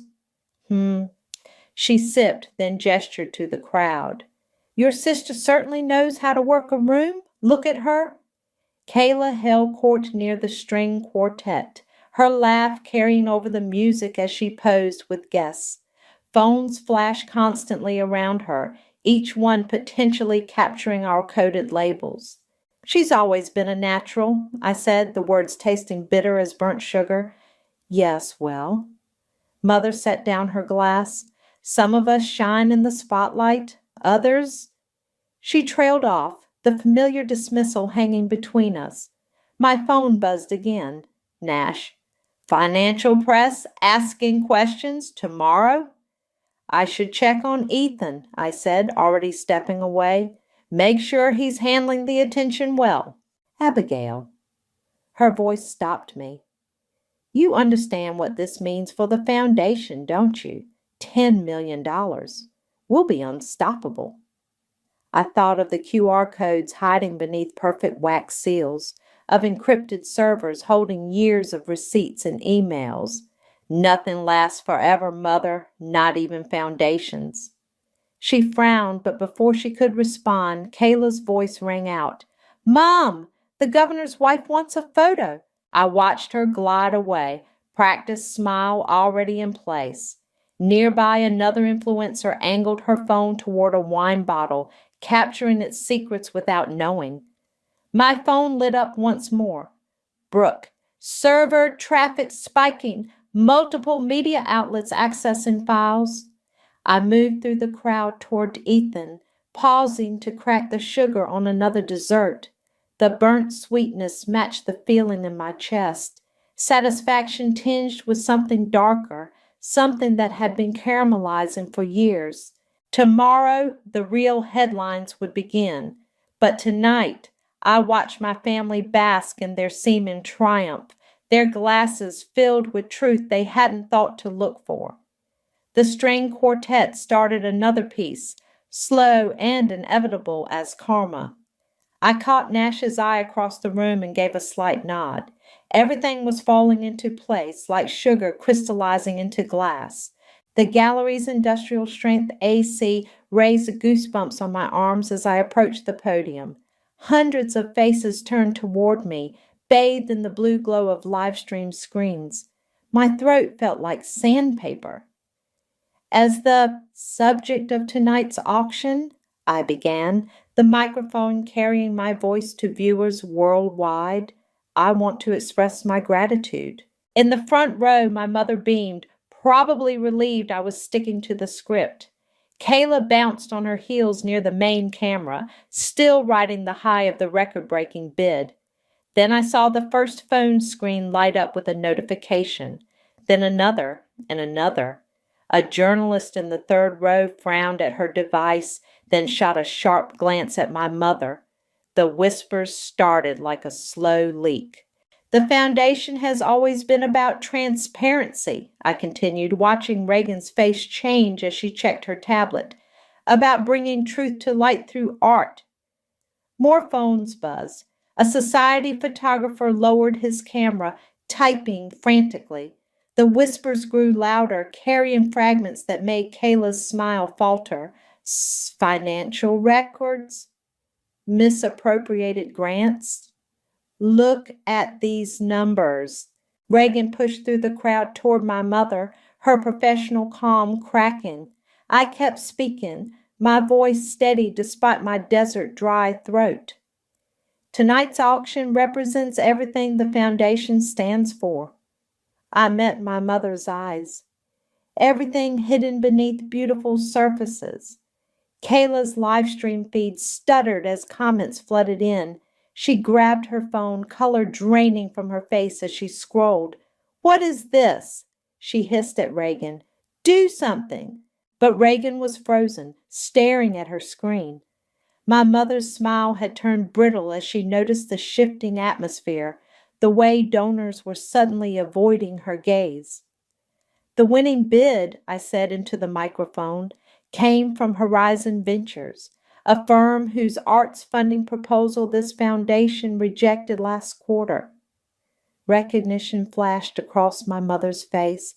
She stood abruptly, gesturing for the cameras to cut. Too late. Their $10 million, I continued, will be processed through New Dawn Holdings, a corporation registered last week. I paused, letting the implications sink in. Under my directorship. The whispers became a roar. Kayla's perfect mask cracked completely as she read the breaking headlines. Reagan's tablet slipped from her hands, clattering on the marble floor. "You'll find," I said, my voice carrying over the chaos, "that the foundation's financial records are now available to the press, along with emails documenting years of grant manipulation, kickbacks, and strategic suppression of competing arts organizations." "Abigail!"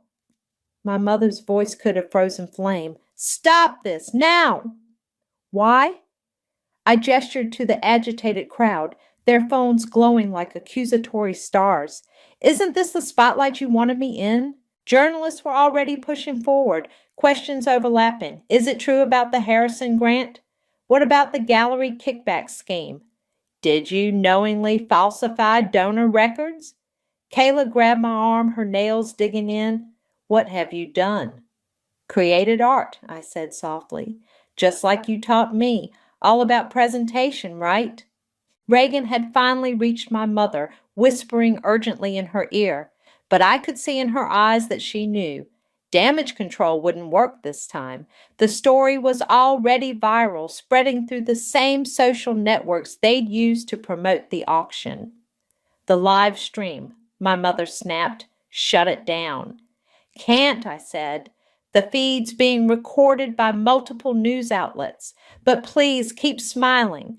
Appearances matter, remember?"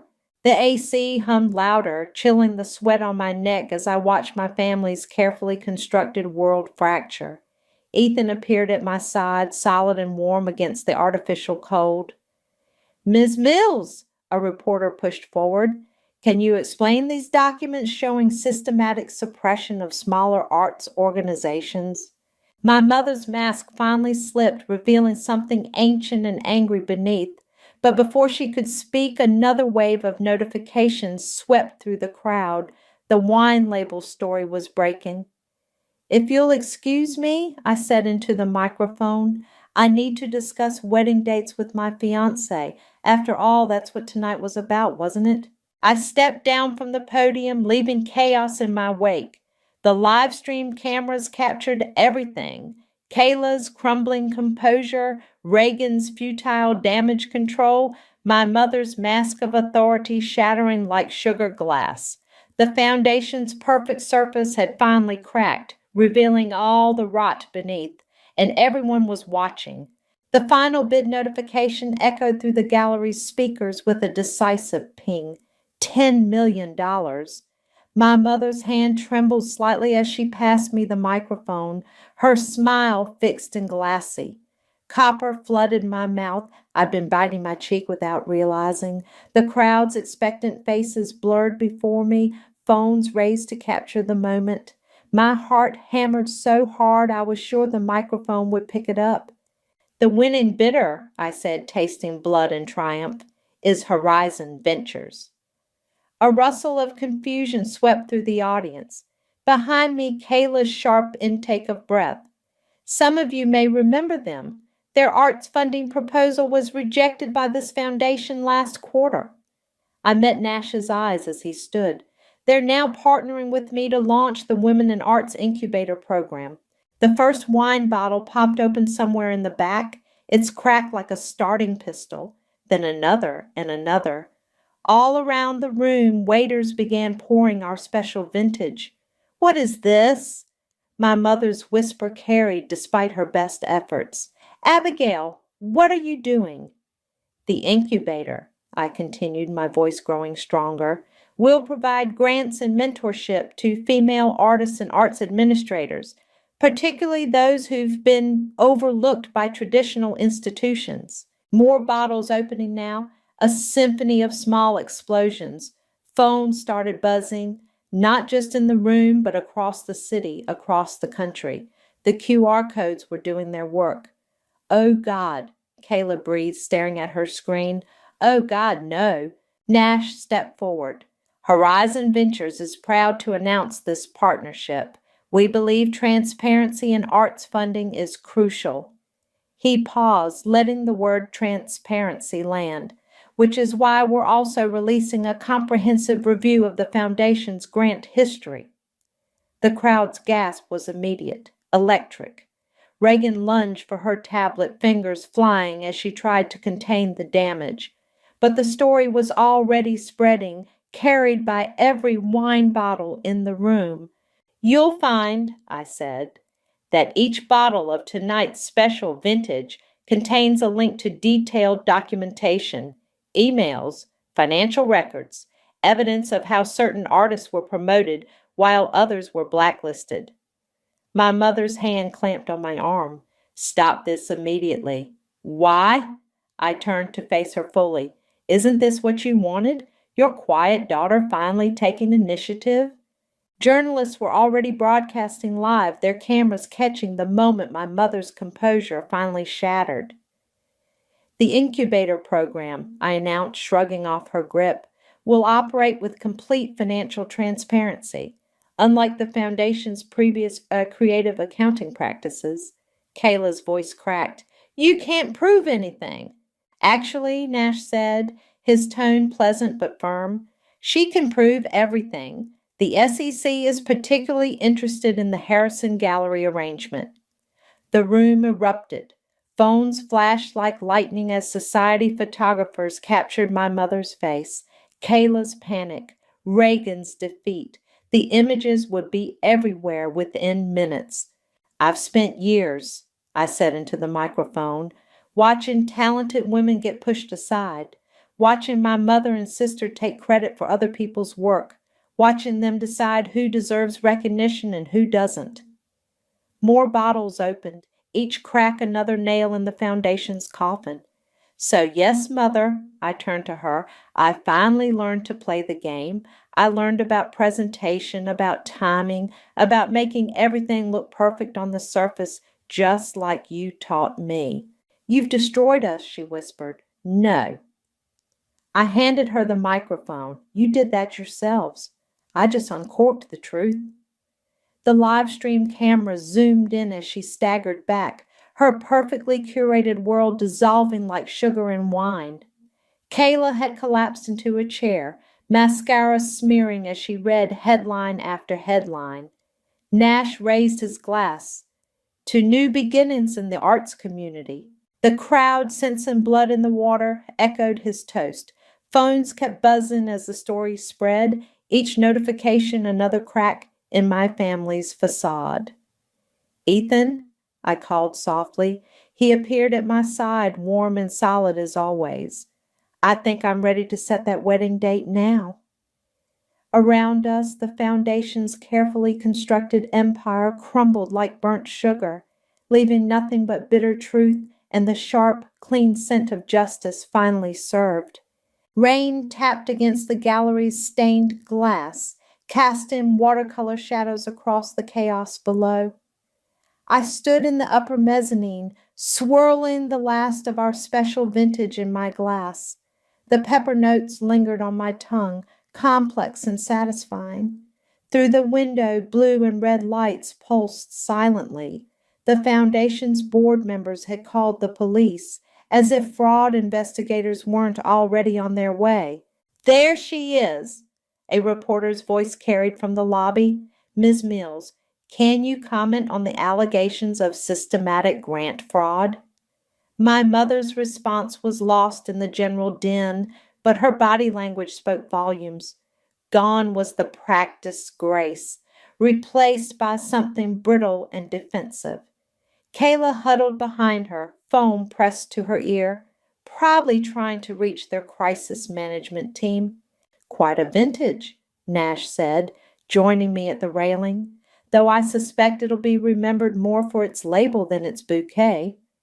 I smiled, watching Reagan try to herd the press away from my family. The foundation always did care more about packaging than substance. Footsteps on the stairs announced Ethan's arrival.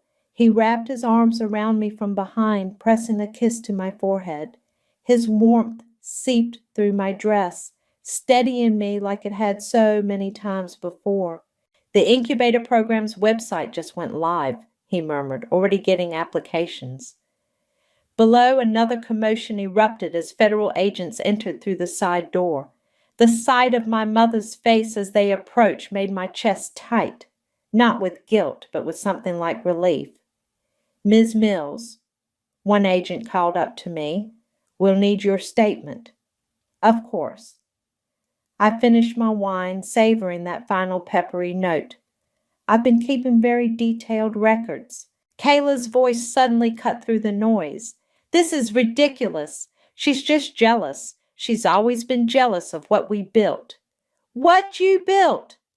I descended the stairs slowly, each click of my heels punctuating my words. You mean what you took, what you claimed, what you stole from every artist and administrator you stepped on. Abigail, my mother's voice cracked, we're your family. No. I reached the bottom step. You're my cautionary tale. The rain drummed harder against the windows as agents began collecting laptops, tablets, phones. Each device held its own evidence, complementing what the wine labels had already revealed. The Women in Arts Incubator Program, I announced to the hovering reporters, will announce its first grant recipients next month. We believe in nurturing talent, not controlling it. Brooke appeared with a fresh bottle of our vintage. For the cameras, she said with a wink. They all want shots of the label now. The foundation's logo caught the light as she turned the bottle, the hidden QR code a subtle shadow beneath the wax seal.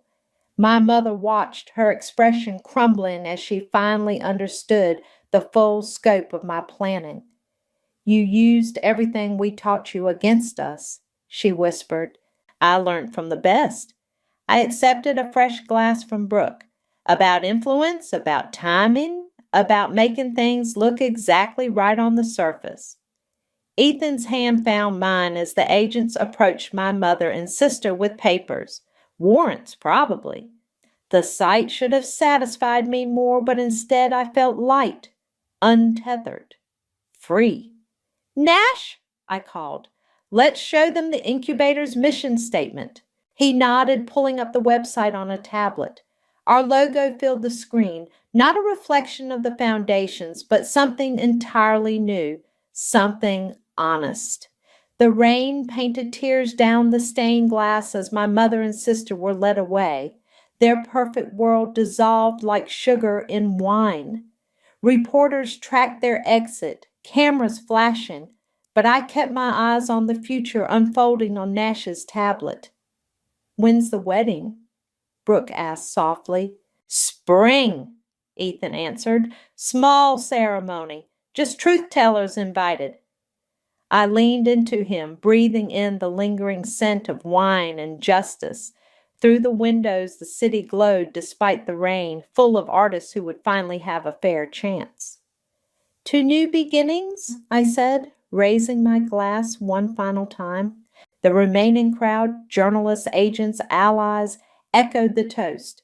Above us, the stained glass transformed the police lights into something almost beautiful, like art emerging from chaos, like truth rising from carefully crafted lies, like me finally writing my own story. The funeral director's hands were shaking as he lowered Nana's casket into the ground. Not from grief, from the cold. March in Ohio feels like winter's last cruel joke, and standing in Riverside Cemetery at 10 in the morning, watching the only person who ever truly loved me disappear forever, I felt every degree of it.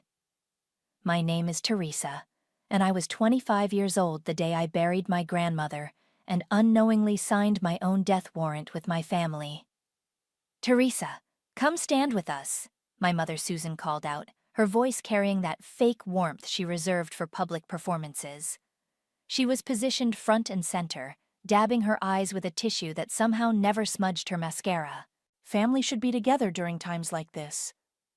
I stayed where I was, about 10 feet back from the graveside, close enough to pay my respects, far enough to avoid the theater. She's being dramatic again, my sister Tiffany whispered, not as quietly as she thought. At 27, Tiffany had perfected the art of the stage whisper, loud enough for the target to hear, quiet enough to maintain plausible deniability. My younger brother Quentin snorted. Some things never change. Dad just stood there, hands in his coat pockets, saying nothing. Trevor Martin, master of the strategic silence. The pastor droned on about eternal rest and God's plan, but I wasn't listening. I was remembering last Tuesday, sitting in Nana's hospital room while she gripped my hand with surprising strength. Promise me something, sweetheart, she'd said, her voice barely above a whisper. Anything, Nana. Don't let them make you small. You're worth more than they'll ever understand. At the time, I thought she was talking about my self-esteem. Now I wonder if she knew something I didn't. The service ended, and people started drifting toward their cars. Susan immediately launched into hostess mode, inviting everyone back to the house for lunch. It's what Gemma would have wanted, she announced to anyone within earshot. She always said food brings families together. Nana actually said food was love made visible, but Susan had never been one for accurate quotes. I found myself walking beside Mrs. Patterson, Nana's next-door neighbor for 30 years. Your grandmother talked about you constantly, she said, adjusting her scarf against the wind. She was so proud of you finishing college, getting that job at the marketing firm. Thank you. That means a lot. She worried about you, though, said your family didn't appreciate what they had. I glanced over at Susan, who was now holding court near the parking lot, gesturing animatedly as she spoke to the pastor. Nana always saw things clearly, I said. Back at the house, Susan and Dad's house, not Nana's, the living room filled with casserole dishes and awkward condolences. I helped arrange food in the kitchen, grateful for something to do with my hands. "This is beautiful, Susan," said Janet from Nana's church. "Is this new?" I looked up from the potato salad I was transferring to a serving bowl. Susan was showing off a set of crystal glasses I'd never seen before. "Oh, these old things?" Susan laughed, but her eyes were bright with pride. "I've been treating myself to a few nice pieces lately. Life's too short, you know." "Absolutely. You work so hard, you deserve nice things." I bit my tongue and went back to the potato salad. The afternoon dragged on. People shared memories of Nana, her legendary Christmas cookies, her volunteer work at the animal shelter, the way she never forgot a birthday. Susan nodded along, occasionally adding her own stories, most of which I was pretty sure were exaggerated. Around 4 o'clock, as the crowd was thinning, I overheard Dad talking to his brother Mike near the back door. "Susan's been looking at houses," Dad said quietly. "Big ones. Says it's time we upgraded." "Business must be good," Mike replied. Something like that. Dad's voice was strange, almost guilty. "She found this place out in Westfield. Beautiful property, way more than we need, but you know Susan." I pretended to be absorbed in wrapping leftover sandwiches, but my ears were tuned to every word. "How much are we talking?" Mike asked. Dad glanced around, then leaned closer. "Let's just say it's a significant investment." After everyone left, I helped clean up while Susan sat at the kitchen table, scrolling through her phone. "I'm exhausted," she announced. "Funerals are so draining." "Nana would have appreciated today," I said, loading the dishwasher. "She always loved having people over." "She did love her parties," Susan agreed absently, then looked up from her phone. "Oh, Teresa, before I forget, Mr. Jacoby from Nana's lawyer's office dropped this off for you." She handed me a manila envelope with my name written on it in Nana's careful script. My heart jumped. "What is it?" "How should I know? Probably some keepsake or something." I took the envelope to my old bedroom and carefully opened it. Inside was nothing. Completely empty except for a faint smell of Nana's lavender perfume. I stared at the envelope, turning it over in my hands. Why would Nana's lawyer deliver an empty envelope? Had something fallen out? Been removed? Downstairs, I could hear Susan on the phone, her voice animated. "I know it's expensive, but we can make it work. Yes, I'm serious about the offer." I held the empty envelope up to the light, looking for any clue about what might have been inside. There was nothing. But something cold was settling in my stomach, a feeling I couldn't quite name yet. It would be 3 months before I understood what that feeling was. It was the first whisper of betrayal. 3 months later, I was sitting in Corner Cafe on 5th Street, stabbing at a wilted salad and trying to forget about my disaster of a morning meeting, when I heard a familiar voice behind me. "The Martin family? Oh yes, lovely people. Susan was an absolute dream to work with." I turned around and saw Felix, the real estate agent who'd helped my parents buy their current house 5 years ago. He was talking to a young couple, showing them something on his tablet. "She just closed on the most gorgeous estate in Westfield," he continued. $3.2 million. Stunning property. 8 bedrooms, pool, guest house. She said it was always her dream home.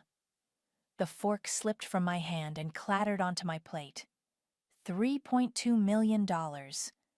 I sat there, frozen, as Felix's voice faded into background noise.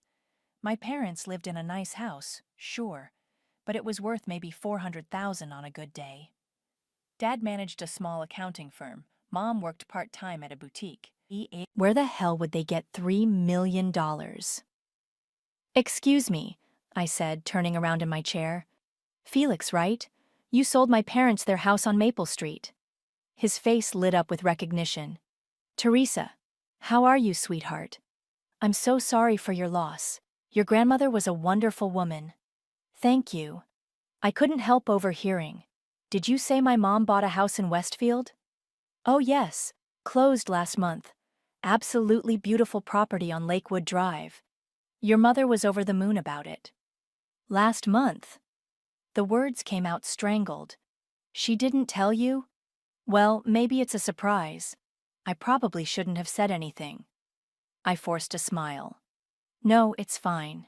I've been so busy with work we haven't talked much lately. That was a lie. We hadn't talked because Susan had been dodging my calls since the funeral.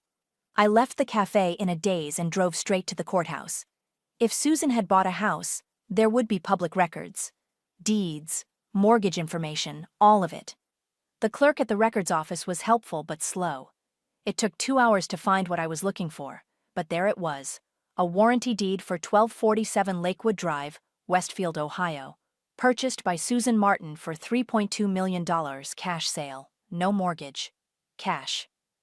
I stared at the document until the words blurred together. Then I asked for probate records for Gemma Wong, deceased March 15th. Those are sealed pending final distribution, the clerk said. Are you a beneficiary?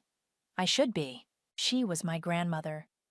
You'll need to contact the executor or the attorney of record. The executor was listed as Susan Martin. I drove home on autopilot, my mind racing. By the time I pulled into my apartment complex, I had a plan. That evening I called my mom. Teresa, what a surprise. How are you, honey? I'm good, Mom. I was wondering if we could get together soon. I feel like we haven't talked since the funeral. Oh, you know how crazy things have been. Work has been absolutely insane. I heard you might be moving. The pause was so long I thought the call had dropped.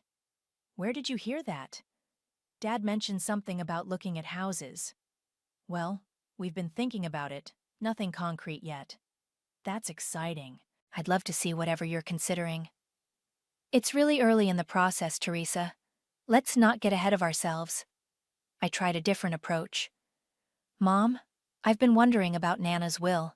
That empty envelope from her lawyer seems strange. What about it? Well, it was empty. Don't you think that's odd? Honey, your grandmother was 92 years old. Maybe she forgot to put something in it. Or maybe it was just a mistake. Have you heard anything from the lawyer about the estate? Another pause. These things take time, Teresa. There's a process. But you're the executor, right? Shouldn't you know what's happening? I don't appreciate the interrogation.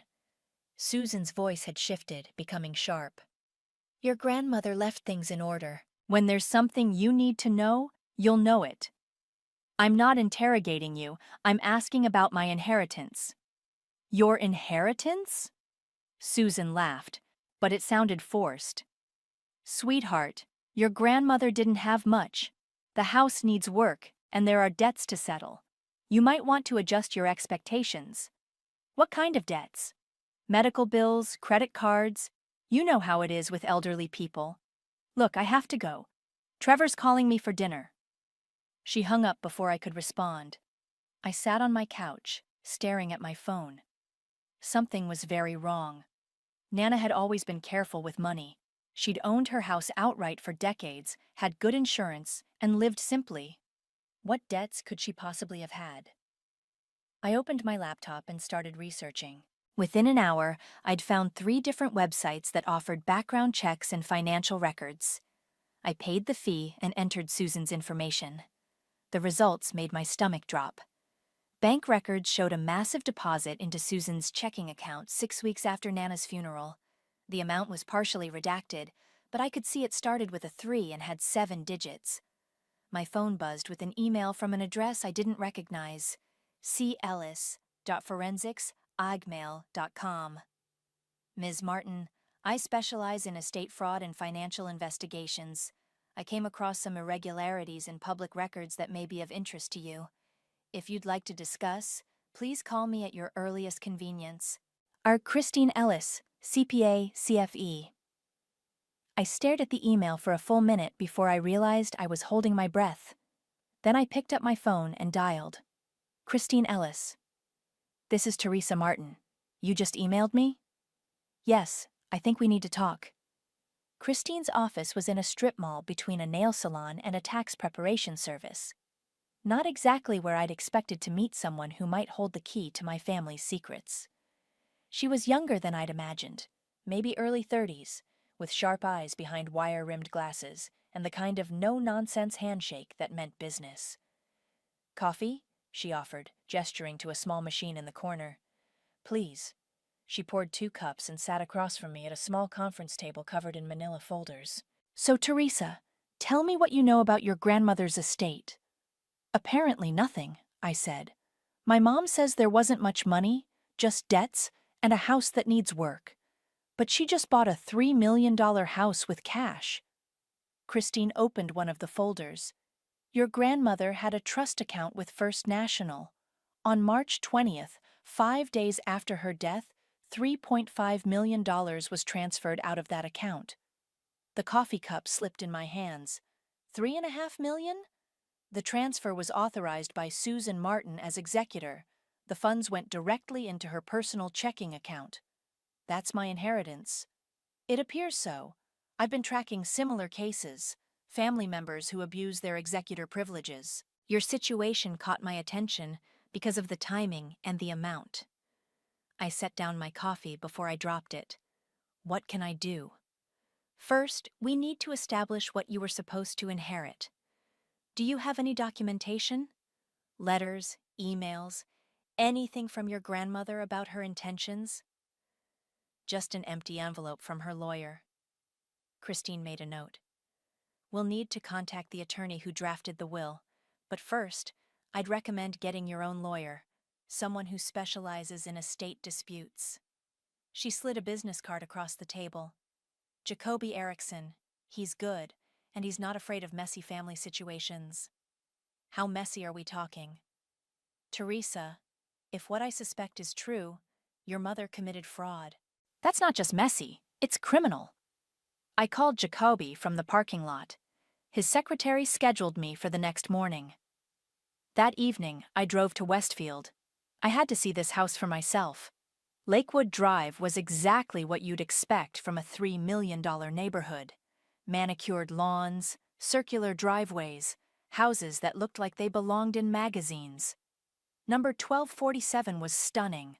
Stone and brick facade, towering windows, a front door that probably cost more than my car. Susan's BMW was in the driveway, along with Tiffany's Honda and a car I didn't recognize. I parked across the street and watched. Through the large front windows, I could see people moving around inside. A party, maybe, or just family dinner in their new palace. My phone rang. Quentin. "Hey, T. What are you up to?" "Just driving around. You?" "At Mom's new place. You should see this house. It's incredible. She's got a wine cellar, Teresa. An actual wine cellar." "Sounds amazing. How did she afford it?" "Inheritance money, I think. From Nana. Mom said there was more than anyone expected." I watched Susan appear in the front window, gesturing animatedly to someone I couldn't see. Did she say how much? "Nah, you know how Mom is about money. But it had to be a lot for a place like this." "Quentin, did you get anything? From the inheritance, I mean?" "Mom helped me pay off my student loans last month. 25 grand. Said it was what Nana would have wanted." My grip tightened on the phone. That was generous. "Yeah, and she paid off Tiffany's credit cards, too. Some designer shopping spree that got out of hand. Mom said we're family. We take care of each other." "What about me?" The silence stretched long enough that I wondered if he'd hung up. "What do you mean? Did Mom mention anything about my share?" "Teresa, you know how you and Mom are. Maybe if you made more of an effort..." "Made more of an effort to what?" "I don't know. Be part of the family? You've been distant since Nana died. Mom thinks you blame her for something." I watched Susan raise a wine glass in what looked like a toast. "I have to go, Quentin." "Teresa, wait." I hung up and sat in my car, staring at the house that should have been mine. Not to live in. I didn't need 8 bedrooms and a wine cellar, but it represented something bigger. It was proof that Nana had wanted to take care of me, and Susan had stolen that chance. The next morning, Jacoby's office was everything Christine's wasn't. Mahogany desk, leather chairs, law books lining the walls. He was younger than I'd expected, maybe early 30s, with the kind of confidence that came from winning cases. "Christine filled me in on the basics," he said, reviewing the folder she'd given him. "This is pretty straightforward fraud, assuming we can prove your grandmother intended you to inherit." "How do we prove that?" "We start with the will. I'll file a motion to unseal the probate records. Your mother won't be able to hide behind executor privilege much longer." "What if she fights it?" "She will. But Teresa, the law is on your side here. Executors can't just take inheritance money for themselves, no matter what family dynamics are at play." He leaned forward. "I have to ask, are you prepared for this to get ugly? Family disputes usually do." I thought about Susan toasting in her stolen house, about Quentin and Tiffany getting their debts paid while I got an empty envelope. "It's already ugly," I said. "I just want what's mine." "Then let's get it back." He started drafting papers that afternoon. By the end of the week, Susan would know I was coming for her. But first, I had one more stop to make. The courthouse steps were slick with morning rain when I met Jacoby outside the probate division. He carried a leather briefcase that looked like it meant business. "Ready for this?" he asked. "As ready as someone can be to legally declare war on their own mother." We walked through the metal detectors and up to the 3rd floor. The hallway smelled like old paper and broken dreams. "Emergency motion to freeze remaining estate assets and unseal probate records," Jacoby explained to the clerk. "We're alleging executor misconduct." The clerk stamped our papers with the kind of efficiency that comes from seeing family drama every day. "Hearing is scheduled for Thursday at 2 p.m. All interested parties will be notified." "How long before Susan finds out?" I asked as we walked back to the parking garage. "She'll get served tomorrow. After that, it's game on." I didn't have to wait long. Susan called me at work the next afternoon, and she was furious. "What the hell do you think you're doing, Teresa?" "I'm protecting my inheritance, the one you stole." "Stole? I'm the executor of your grandmother's estate. Everything I've done has been legal and proper." "Including buying yourself a $3 million house?" The pause told me everything I needed to know. "I don't know what lies people have been filling your head with, but..." "Bank records don't lie, Mom. $3.5 million transferred from Nana's trust account to your checking account. That's not executor fees." "You have no idea what you're talking about. Your grandmother had debts, obligations." "What debts? She owned her house outright and had excellent insurance." "This conversation is over. You want to drag our family through court? Fine. But don't come crying to me when you realize what you've done." She hung up, but my phone rang again within minutes. Tiffany this time. "Teresa, what is wrong with you?" "Hello to you too, Tiff. Mom is crying. Actually crying. Do you have any idea what you've put her through?" "About as much as she put me through when she stole my inheritance." "Stole? God, you're so dramatic. Mom worked her ass off taking care of Nana's affairs. She deserves something for all that work." $3.5 million worth of something? "I don't know what you think you know, but you're tearing this family apart over money. Money, Teresa. Is that really what Nana would have wanted?" "Nana would have wanted her wishes respected, not ignored so Mom could buy her dream house." "You know what? I'm done with this conversation. And I'm done with you until you come to your senses." The line went dead. 20 minutes later, Quentin called. "T, we need to talk." "Let me guess. Mom sent you to talk sense into me?" "She's devastated. She spent all morning on the phone with lawyers. Do you know how much this is going to cost?" "Probably less than the house she bought with my money." "Your money? Teresa, you sound insane right now. Mom took care of Nana for years. She drove her to doctor appointments, managed her medications, dealt with all the paperwork. You visited once a month and think you deserve everything?" "I visited every week, Quentin. Every single week for 5 years. That's not how Mom remembers it. Of course it isn't. Look, maybe there was some miscommunication about the inheritance, but suing your own mother? That's nuclear, T. There's no coming back from that. There was no miscommunication. There was theft. Jesus Christ, Teresa. Listen to yourself. You've turned into someone I don't even recognize." He hung up too. Thursday morning, Christine called with an update. "I've been digging deeper into Susan's finances. The student loan payment to Quentin was $50,000, not $25 like he told you. And Tiffany's credit card payoff was $38,000. So they both got money from Nana's estate. Money that should have gone to you. I'm also seeing some interesting purchases in the weeks after the transfer. Designer furniture, jewelry, a lease on a new Mercedes. She's been spending like she won the lottery." In a way, she did, but it wasn't her lottery to win. The courthouse was busier on Thursday afternoon. Jacoby and I arrived early and claimed a bench in the hallway outside the courtroom. "Susan will probably have representation," he warned. "Don't let them intimidate you. We have the law on our side." At exactly 2 o'clock, Susan walked through the courthouse doors with a man in an expensive suit. She looked smaller than I remembered, older somehow, but her eyes were hard when they met mine. "Teresa," she said coldly. "Mom." We didn't speak again until we were called into the courtroom. Judge Martinez was a no-nonsense woman in her 50s who looked like she'd heard every family sob story in the book. "This is an emergency motion to freeze estate assets and unseal probate records," she announced. "Mr. Erickson, you're representing the petitioner?" "Yes, Your Honor. We believe the executor has misappropriated estate funds for personal use." Susan's lawyer, a silver-haired man named Patterson, stood up.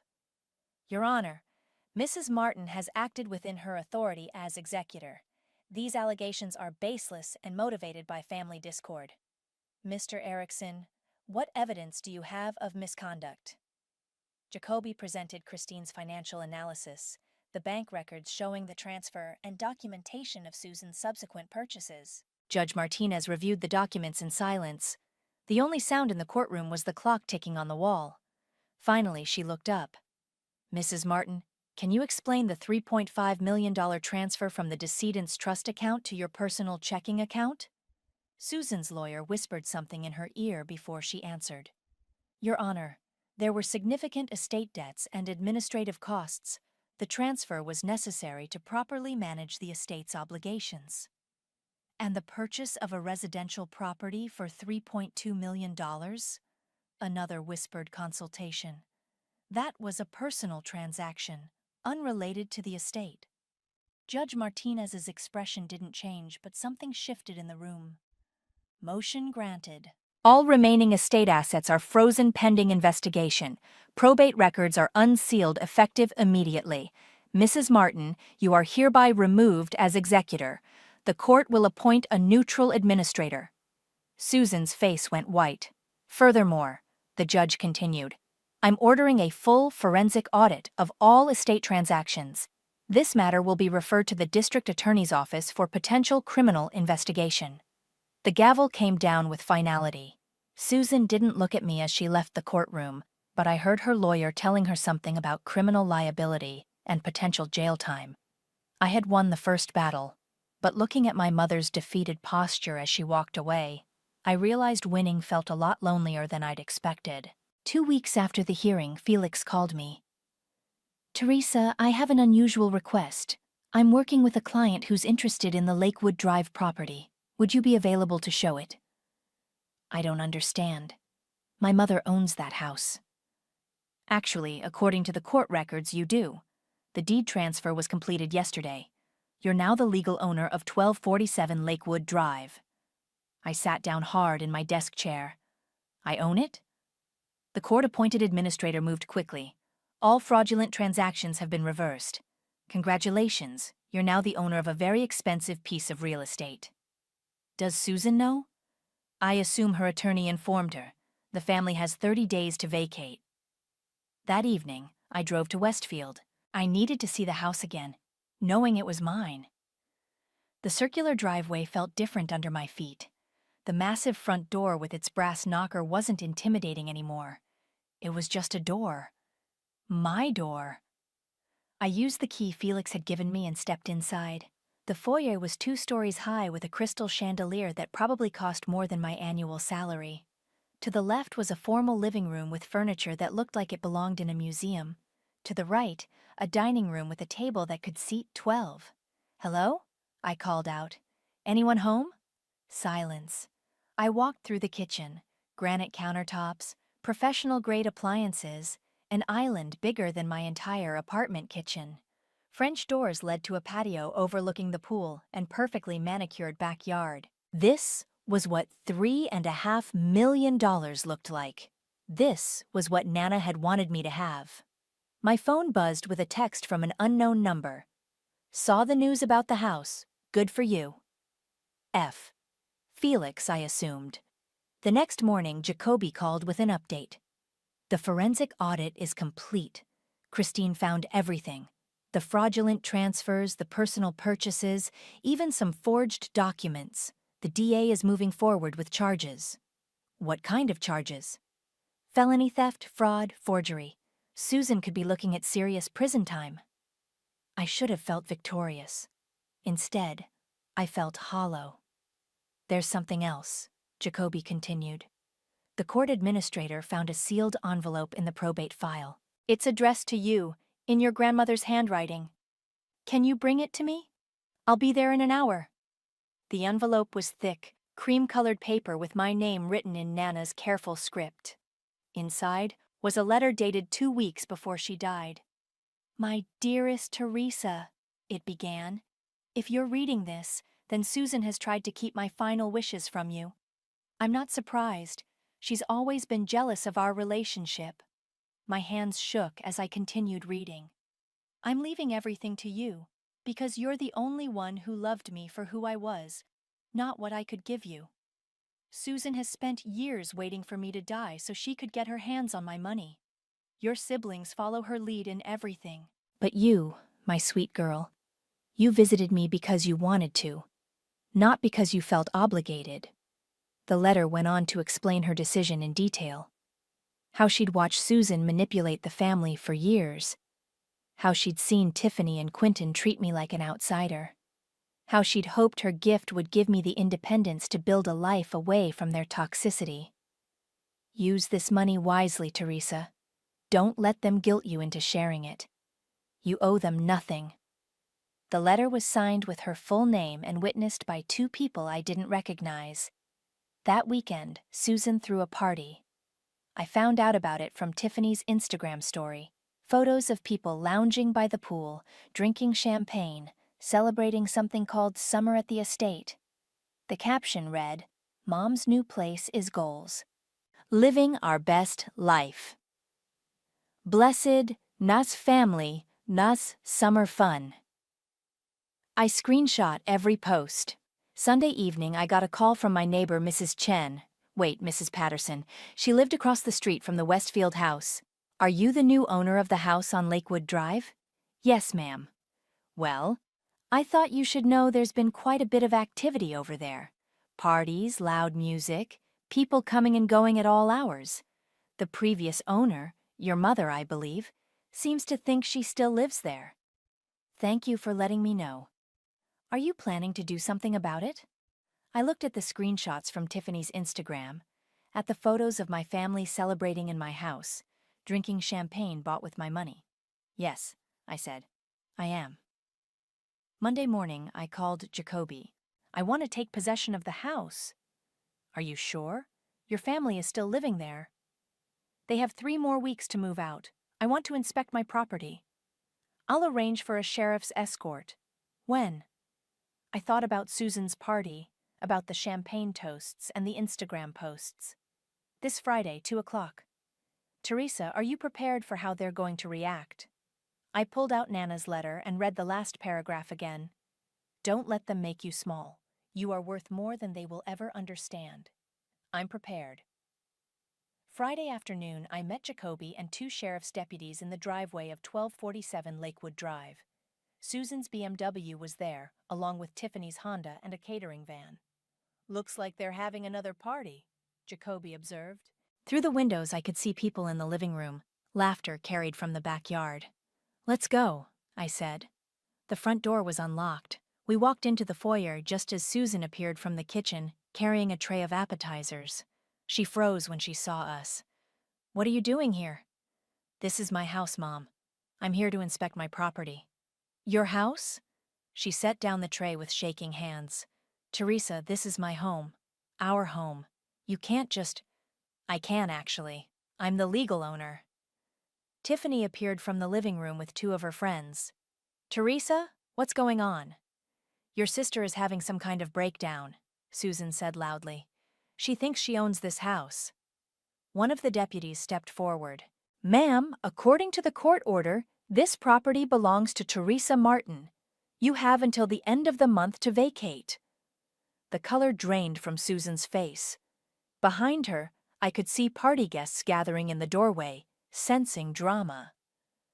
You're really doing this? Susan's voice was barely a whisper. In front of everyone? I looked around at the house that should have been mine from the beginning, at the family who had excluded me, mocked me, stolen from me. Yes, I said. I really am. The silence in the foyer stretched like a held breath.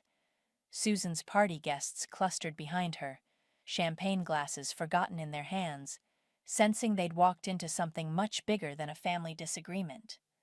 Everyone out, Susan said quietly, not taking her eyes off me. Party's over. Susan, what's happening? Asked a woman in a designer dress who looked like she'd stepped out of a country club brochure. Just go, Margaret, please. The guests filed out through the front door, whispering among themselves. I heard fragments. Legal trouble, and family drama, and so embarrassing. When the last guest left, Susan turned back to me. Are you happy now? You've humiliated me in front of my friends. Your friends? I gestured around the marble foyer. In my house? With my money? Tiffany stepped forward, her face flushed with anger. Teresa, this is insane. Mom raised us in this family. She took care of Nana for years while you were off playing the victim. I visited Nana every week for 5 years. Bullshit, Quentin said, appearing from the kitchen. You showed up when it was convenient. I pulled out my phone and scrolled to my photos. Here's me and Nana at her doctor's appointment in January. Here's us at lunch in February. Here's me helping her with her medications every Tuesday for the past 2 years. I kept scrolling, showing them photo after photo. Where are your pictures, Quentin? Where's your evidence of all this care you supposedly provided? We don't need to document every moment to prove we loved her, Susan snapped. No, but you needed to document forging her signature on estate documents. I pulled out the forensic audit report. Christine found everything, Mom.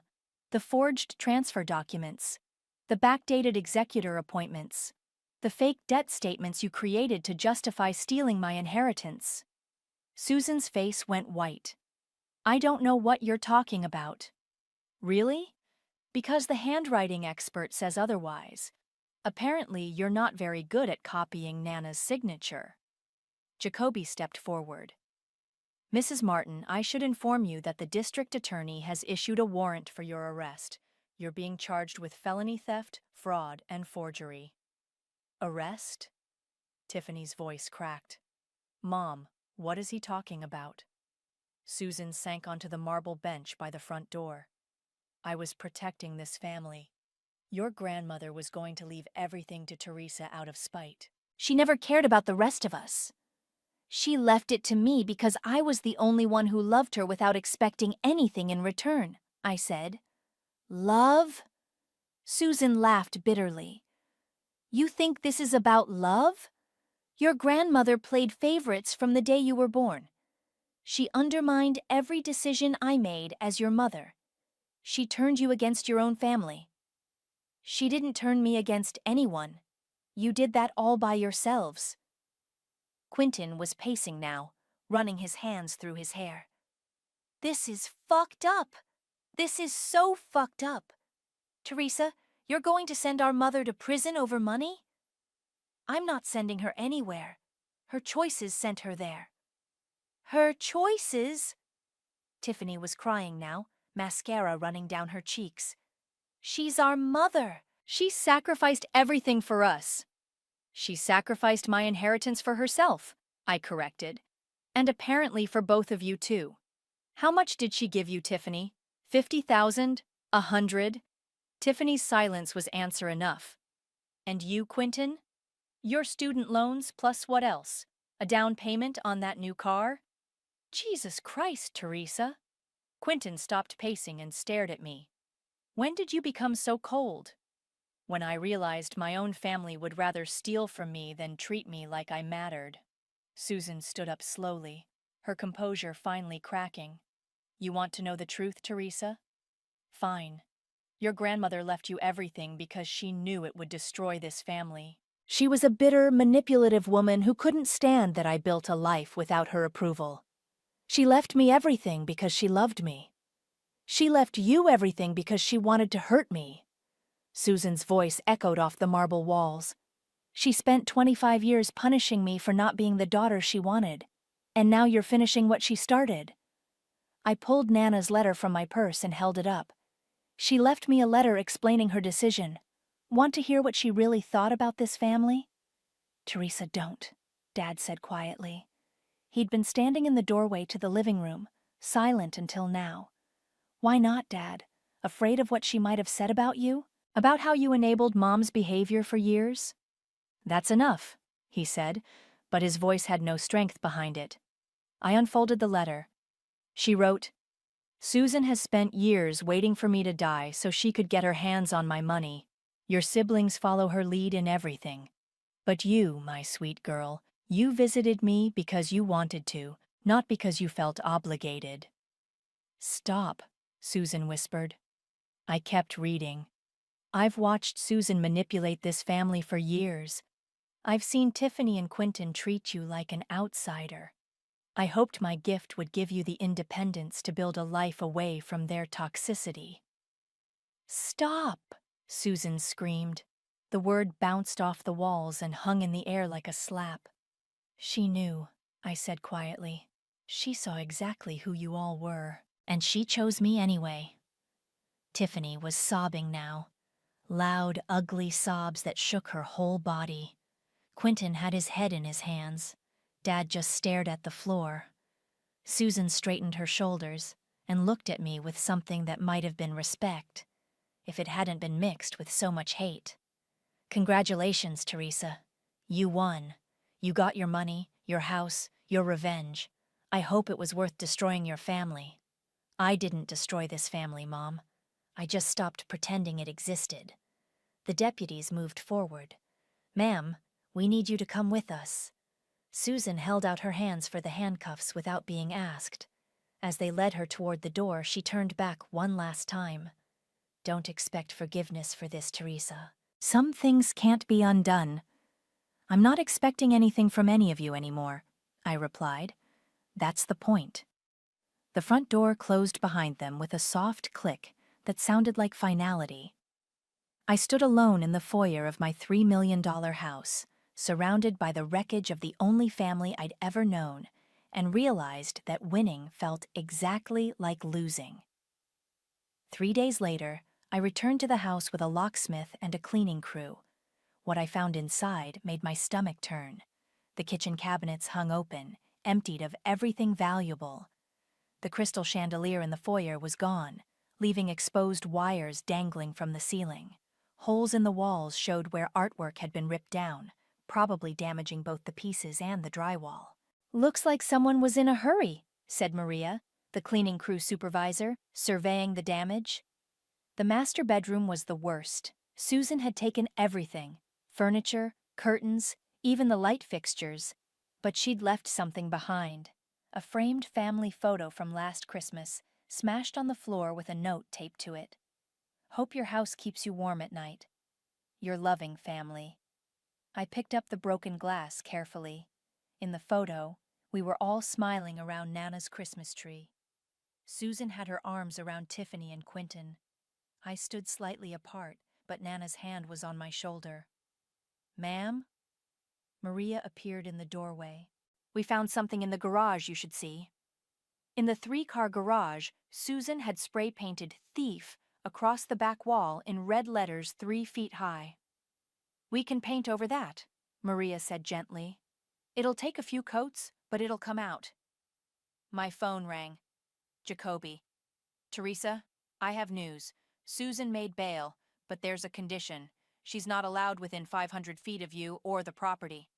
She's already been here. The place is trashed. Document everything. Take photos. We'll add property destruction to the charges.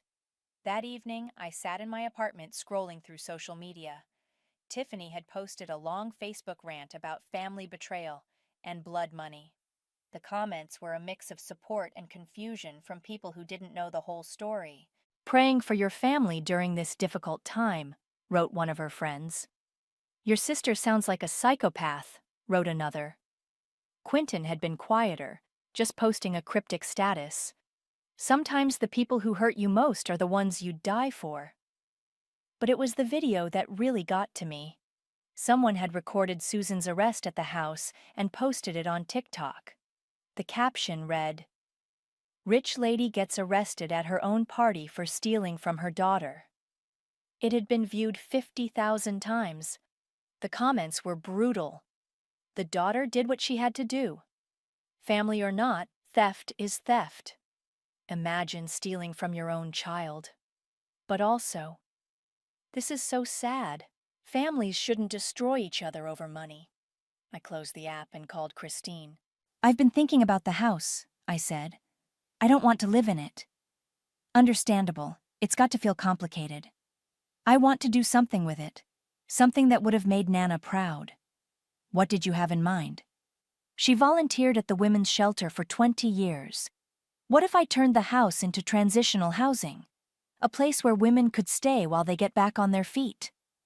Christine was quiet for a moment. "That's a beautiful idea, Teresa. But it's a big undertaking. You'd need permits, renovations, staff." "I know. But I have the money now. Nana's money. Maybe this is what she would have wanted." "Have you thought about the optics? Your family's going to say you're doing it for publicity, to make yourself look good after destroying them. Let them say whatever they want. They've already said worse." The next morning, I met with an architect who specialized in residential to commercial conversions. Her name was Sarah, and she had kind eyes and practical ideas. "The house has good bones," she said, walking through the empty rooms. "We could convert the bedrooms into private suites, turn the formal dining room into a common area, maybe add a children's playroom in the basement."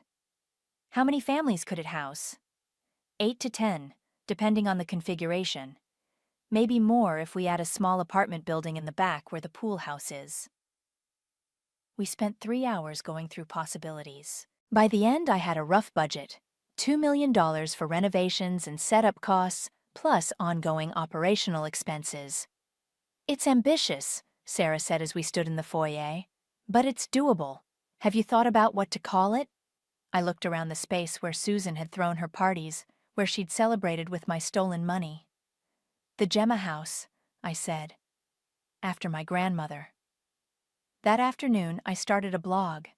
I called it Building Something Better, and wrote about Nana, about the inheritance, about my plans for the house. I included photos of the damage Susan had left behind, the spray-painted walls, the broken family photo. "My family says I destroyed them for money," I wrote. "But they destroyed themselves with greed and lies. Now I'm going to build something from the ashes, something that actually helps people instead of just helping ourselves." I hit publish and went to bed. I woke up to my phone buzzing with notifications. The blog post had been shared on Reddit, then Twitter, then picked up by local news. By noon, it had gone viral. The comments were overwhelmingly supportive. This woman turned her trauma into something beautiful. Her family should be ashamed of themselves. I want to donate to this project.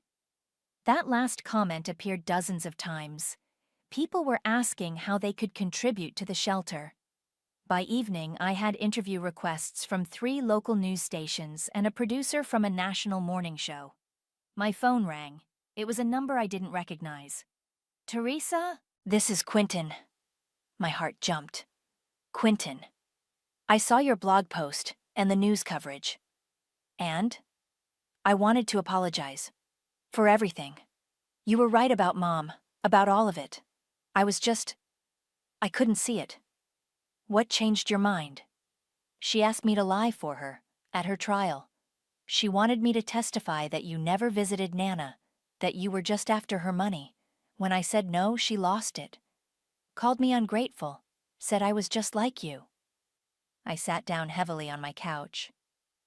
I'm sorry, Quentin. No, I'm sorry. I should have seen what she was doing years ago. We all should have. What about Tiffany? She's still defending Mom. Says you're doing the shelter thing for publicity, to make yourself look like the victim. And what do you think? I think you're doing something Nana would be proud of, and I think I'd like to help, if you'll let me. For the first time in months, I smiled. I'd like that, I said. Teresa? Yeah? I love you. I should have said that a long time ago. I love you too. After we hung up, I sat in my quiet apartment and realized something had shifted.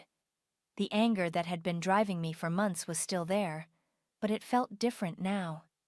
Cleaner. Like it had a purpose beyond just getting even. I opened my laptop and started writing the next blog post. Today, my brother called to apologize, I began.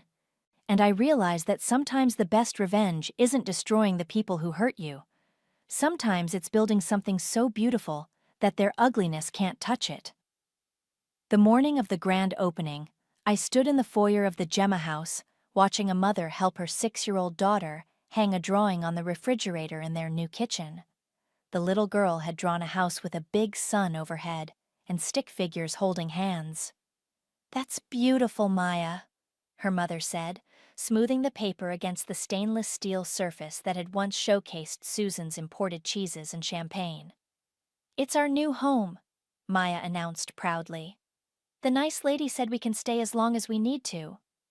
The nice lady. I liked that better than the woman who destroyed her family for money, which was still making the rounds on social media.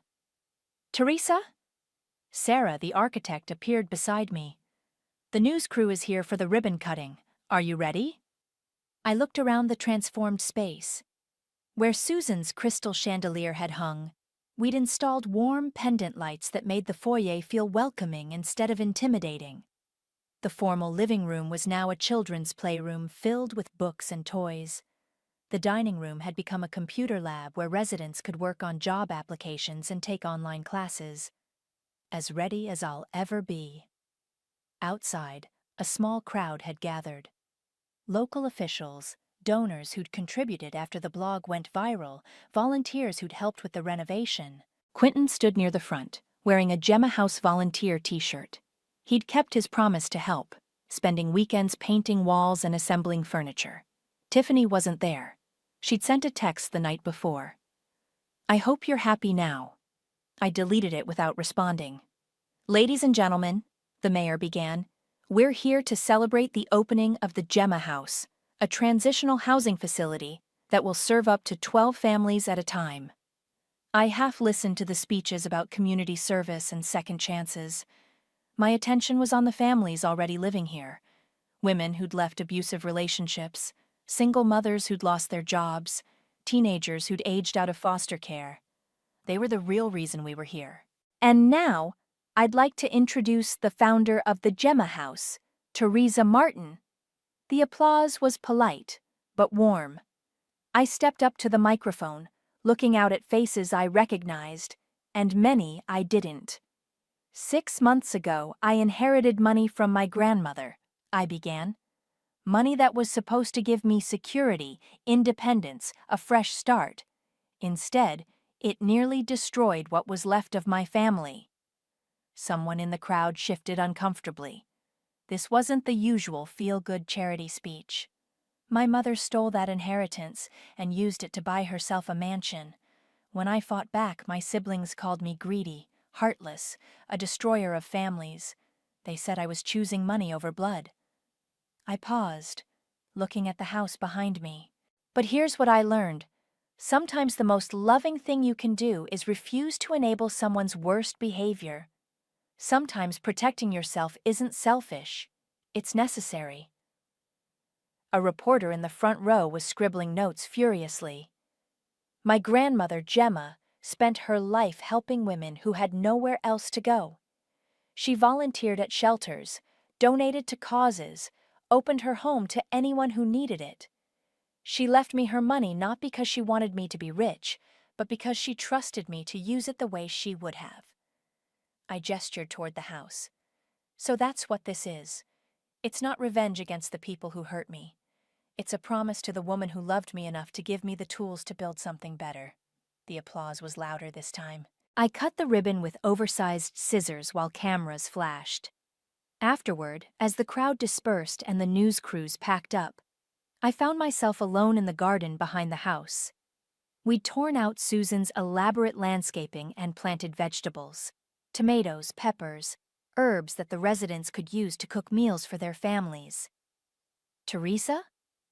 I turned to find a woman in her 30s holding a toddler. I recognized her as Lisa, one of our first residents. "I wanted to thank you," she said. "Not just for the house, but for what you said out there, about refusing to enable bad behavior. I needed to hear that. We all need to hear it sometimes. My ex-husband used to say I was destroying our family by leaving him, even after he put me in the hospital twice." She shifted the toddler to her other hip. "But you're right. Sometimes protecting yourself is the most loving thing you can do. How are you settling in?" "Good. Really good. Emma loves the playroom, and I start my new job on Monday. We're going to be okay." After she left, I sat on the bench we'd installed under the old oak tree. My phone buzzed with a text from an unknown number. "Saw the news coverage. Congratulations on the shelter. Dad." I stared at the message for a long time before typing back, "Thank you." 3 dots appeared, then disappeared, then appeared again. Finally, "Your grandmother would be proud." I hope so. I'm proud too. I should have said that a long time ago. I closed my eyes and felt something I hadn't experienced in months. Peace. Not the hollow victory I'd felt when Susan was arrested. Not the satisfaction of proving I was right. Just quiet, steady peace. My phone buzzed again. This time it was a voicemail from a number I didn't recognize. I almost deleted it, but something made me listen. "Teresa, this is Felix. I found something when I was cleaning out the files from your grandmother's house sale. It's a voicemail she left on my office phone about a week before she died. I thought you might want to hear it." There was a pause. Then Nana's voice filled my ear, thin but clear. "Felix, it's Gemma. I've been thinking about what we discussed regarding Teresa's inheritance. Whatever they take from you, make sure you build something better with what's left. That's what love does. It builds. It doesn't tear down, it doesn't punish, it builds. Tell her that for me, will you? Tell her to build something beautiful." I sat in the garden as the sun set behind the house that had once been Susan's dream and was now home to families rebuilding their lives. Tomorrow, Maya would wake up in a safe bed and draw another picture of stick figures holding hands. Lisa would go to her new job knowing her daughter was cared for.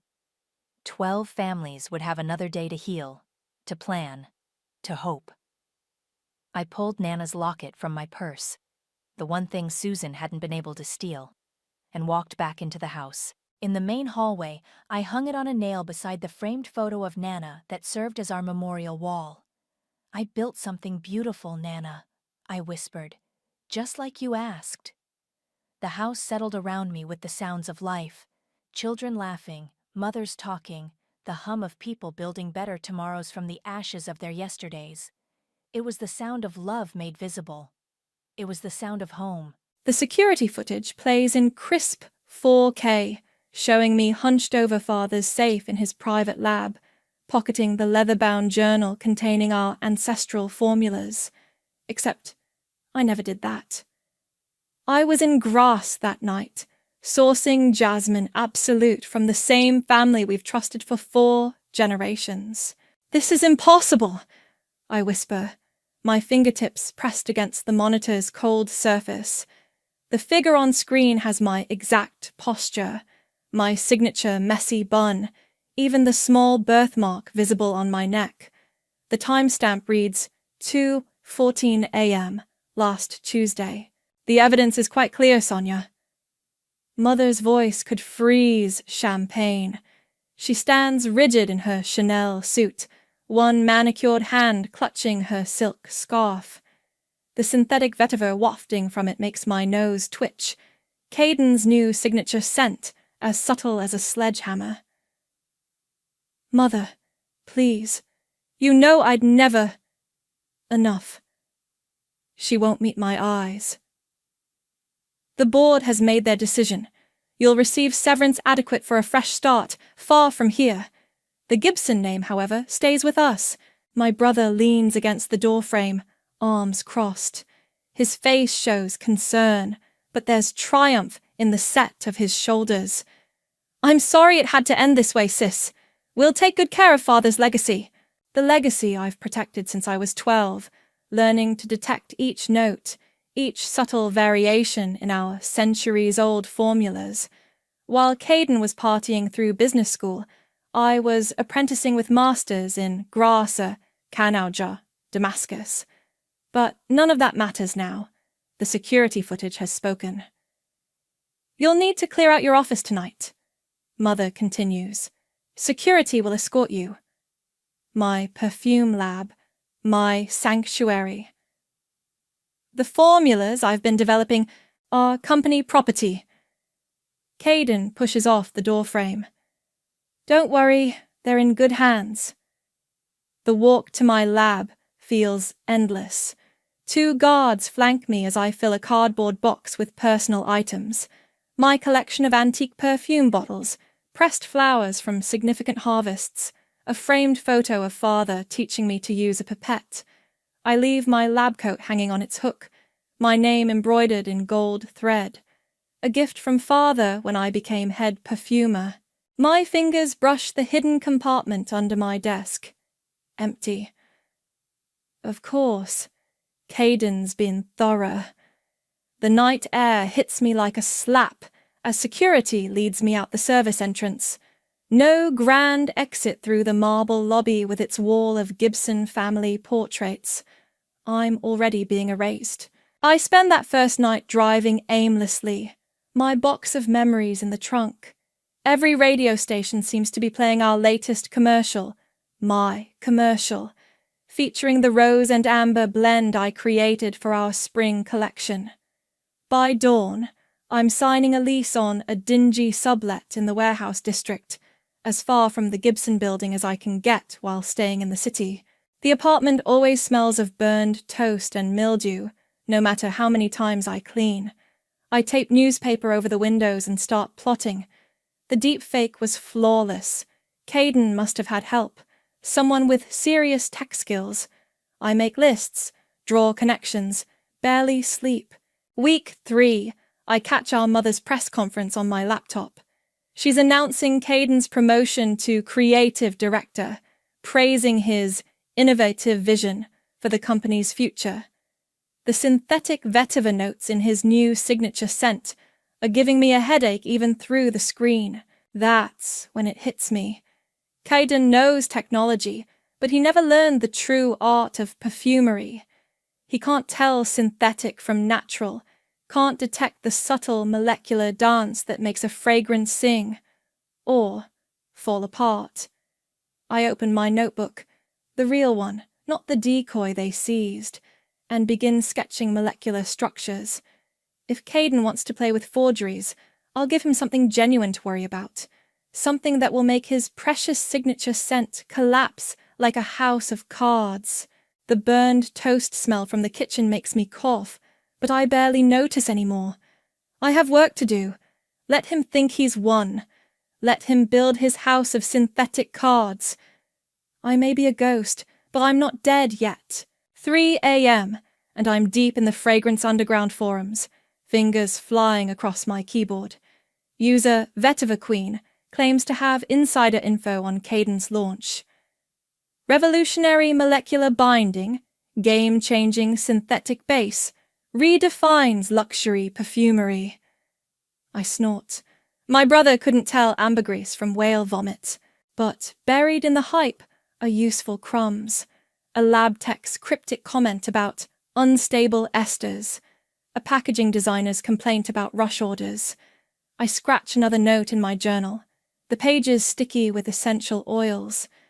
The bergamot I've been testing has stained my fingers yellow-brown, like an old smoker's. Any truth to the rumors? Someone posts. Heard the Gibson Air got pushed out for stealing formulas. My throat tightens. I switch tabs before I can read the responses. A notification pops up.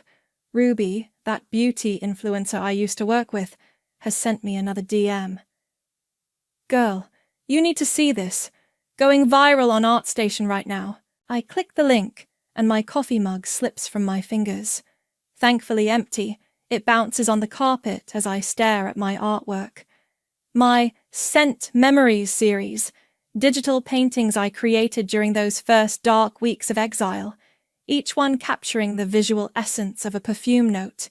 The jasmine piece is everywhere, its luminous petals morphing into moths against a midnight sky, except the signature reads, Ramona Gibson. Stunning work from an emerging talent in the Gibson dynasty. The caption declares, Ramona Gibson's Nocturnal Jasmine captures the intersection of art and olfactory experience. My cousin Ramona, who once asked me if sandalwood came from a beach, who's never created anything more artistic than an Instagram filter. I grab my phone, hands shaking. The jasmine piece has 50,000 likes already. The comments are gushing, revolutionary. Such depth. The future of fragrance visualization. The metallic taste of rage floods my mouth as I scroll through Ramona's social media. She's doing interviews, calling it her pandemic project, claiming inspiration from family heritage. There's even a photo of her in a paint-splattered smock, looking pensively at a tablet. You thieving little... I start typing a comment, then force myself to stop. I can't reveal myself. Not yet. Not when I'm so close to cracking Caden's formula. Back to the fragrance forums. A new post catches my eye. Someone claiming to be a Gibson lab assistant, complaining about impossible deadlines and molecular instability at room temperature. They're quickly shut down, probably legal threatening their NDA, but not before dropping one crucial detail. Base notes failing under UV exposure. I grab my notebook, adding this to my growing diagram. Yellow bergamot stains smear across the page as I sketch molecular structures. UV sensitivity means photoreactive compounds. Caden's trying to stabilize his synthetic base with... My phone buzzes again. Ruby. Just heard Ramona's art is being featured at the launch party. Full gallery showing. Girl, what are you going to do? I glance at my makeshift lab setup on the kitchen counter. 3 small vials of clear liquid catch the lamplight. Each one represents weeks of work, thousands in borrowed money, countless favors called in from industry contacts who still trust me. Nothing. I text back. Let her have her moment. Let them all think they've won. Let Ramona bask in stolen glory while Caden prepares his grand debut. In my notebook, the final molecular structure takes shape, an elegant trap designed to trigger a cascade of reactions the moment it meets Caden's unstable formula. I test a drop of my latest batch on a scent strip, holding it under the UV lamp. The liquid remains clear, innocent. But I know what lies dormant in those molecules, waiting to wake up. My phone keeps buzzing with notifications about Ramona's breakthrough artistic vision. I silence it and return to my work. The art was just practice anyway, a way to stay sane while I perfected this formula. Besides, true artists sign their work in more permanent ways than with a name. And soon, very soon, I'll be signing mine in molecular ink. The first batch crystallizes in the vial. Useless. The second turns cloudy and separates. The third. My hands shake as I hold it to the light. Looks perfect until it hits the test strip and fills my apartment with the stench of burning rubber. Come on, I mutter, adjusting the ratio of aldehydes. My kitchen counter has become a makeshift lab, lined with borrowed beakers and a hot plate I scored from a university surplus sale. The neighbours probably think I'm cooking meth. If they only knew. A drop of synthetic musk essence falls where it shouldn't. I curse, watching it eat through my notes. These materials don't come cheap, and my severance is running thin. But I'm close. I can feel it. The city sweats outside my window, summer heat pulling every possible odour from its pores, rotting garbage from the dumpsters below, hot asphalt softening in the sun, the metallic tang of an approaching storm. I breathe it all in, letting the urban decay inspire me. My phone vibrates. Another text from Daryl, the head chemist who used to work under me. Launch prep in full swing. K's formula still unstable, using masking agents to compensate. I smile. Caden always did try to brute force his way through problems. Any changes to the base? I text back. Same synthetic vetiver. Added some new fixatives. Not working great. Perfect. I've been calibrating my formula to target exactly that structure. My latest batch sits in a row of identical vials, catching the afternoon light. Clear as water, but far from innocent. I lift one, letting a single drop fall onto a test strip. The scent blooms. Clean rain on hot concrete, ghost-like and barely there. But beneath that subtle top note lies a complex molecular structure designed to interact with Caden's synthetic base in very specific ways. Time for the real test. I take the sample of his cologne that Daryl smuggled me and spritz it on a fresh strip. The synthetic vetiver hits like a sledgehammer, making my nose itch. Underneath, I detect the chemical signatures of his masking agents, desperately trying to hold the unstable mixture together. Holding my breath, I bring my strip near his. For a moment, nothing happens. Then, there. The synthetic vetiver note falters, turns sour. The masking agents collapse. What's left smells like spoiled milk and cheap air freshener. Holy shit! I whisper. It worked. Rain starts pattering against my window as I document the reaction.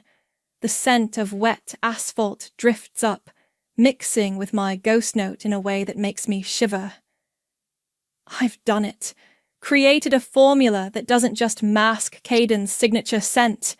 It destroys it. Turns it rancid. And the best part? The reaction takes just long enough that no one will connect it to my subtle rain scent. My phone buzzes again. Ruby this time. Launch party details confirmed. Gallery showing starts at 7. Main event at 9. You sure about this? I look at my row of vials, each one containing liquid revenge. Absolutely sure. The storm picks up outside, thunder rolling between buildings. I pack my formula into an atomizer, elegant and innocent-looking, the kind you'd expect to find in any upscale perfume gallery. My hands still smell like solvents, and there's a bitter taste coating my tongue from hours of testing. But I don't care. In my hands, I hold the power to unravel everything Caden built on lies. Let him preen and posture at his launch party. Let Ramona bask in her stolen glory. I uncap the atomizer one last time, letting a fine mist fill the air. Rain on concrete, a ghost's perfume. By tomorrow night, it will be everywhere. An invisible catalyst turning my brother's precious formula into something no one would want to wear. Lightning flashes, illuminating my reflection in the window. For a moment, I see myself as I used to be. The Gibson air, the nose, the artist. Then darkness returns, and I'm just a shadow again. That's okay. After all, what better way to haunt someone than as a ghost? These are gorgeous, Ruby says, running her fingers over the velvet pouches.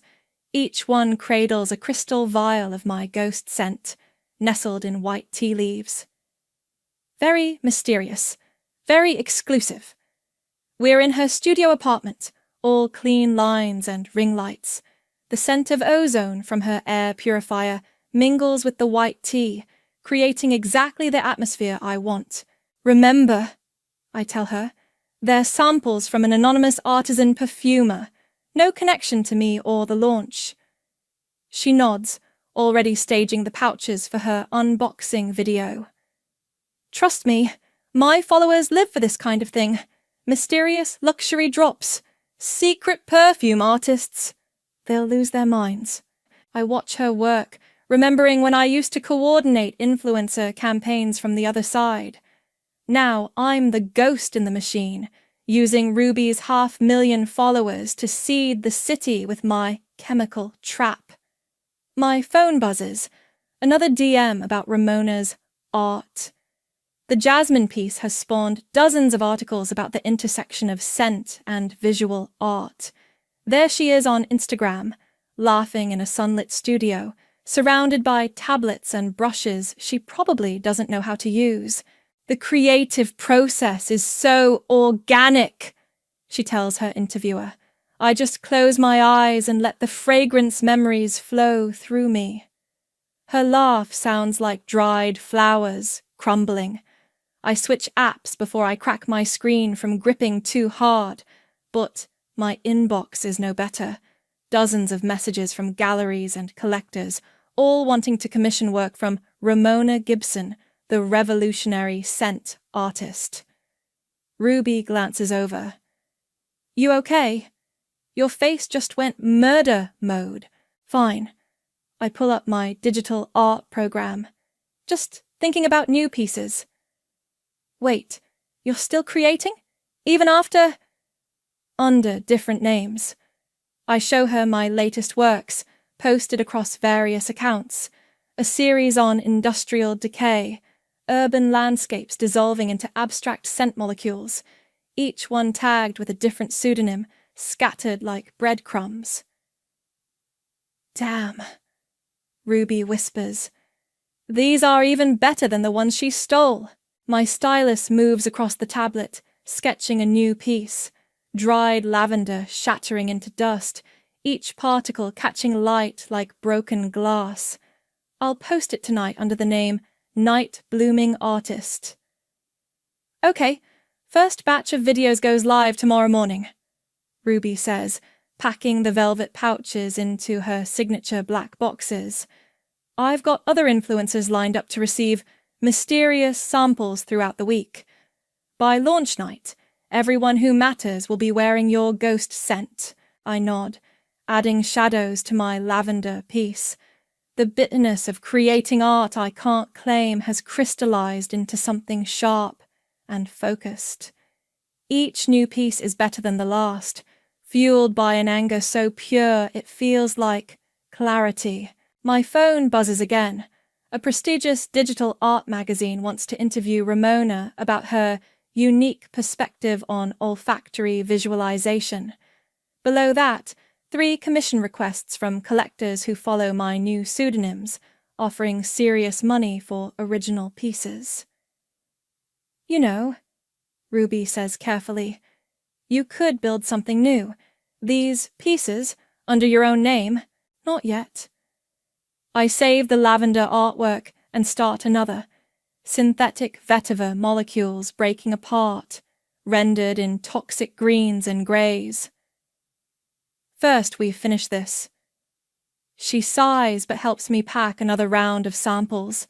The click of glass vials against each other sounds like wind chimes made of icicles, like promises. Later, alone in my apartment, I post the new pieces.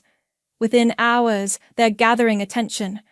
Comments praise their technical mastery and emotional depth. One collector offers 5 figures for the lavender piece, saying it reminds them of lost memories. Meanwhile, Ramona posts another studio shot, posing with my stolen jasmine artwork. Art is about transformation. Her caption reads, about revealing hidden truths. I smile, touching one of the remaining velvet pouches. Yes, dear cousin, it absolutely is. My ghost scent rises from the white tea leaves, subtle as rain before a storm.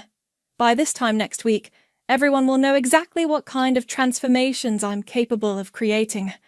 And unlike my art, this one they won't be able to steal.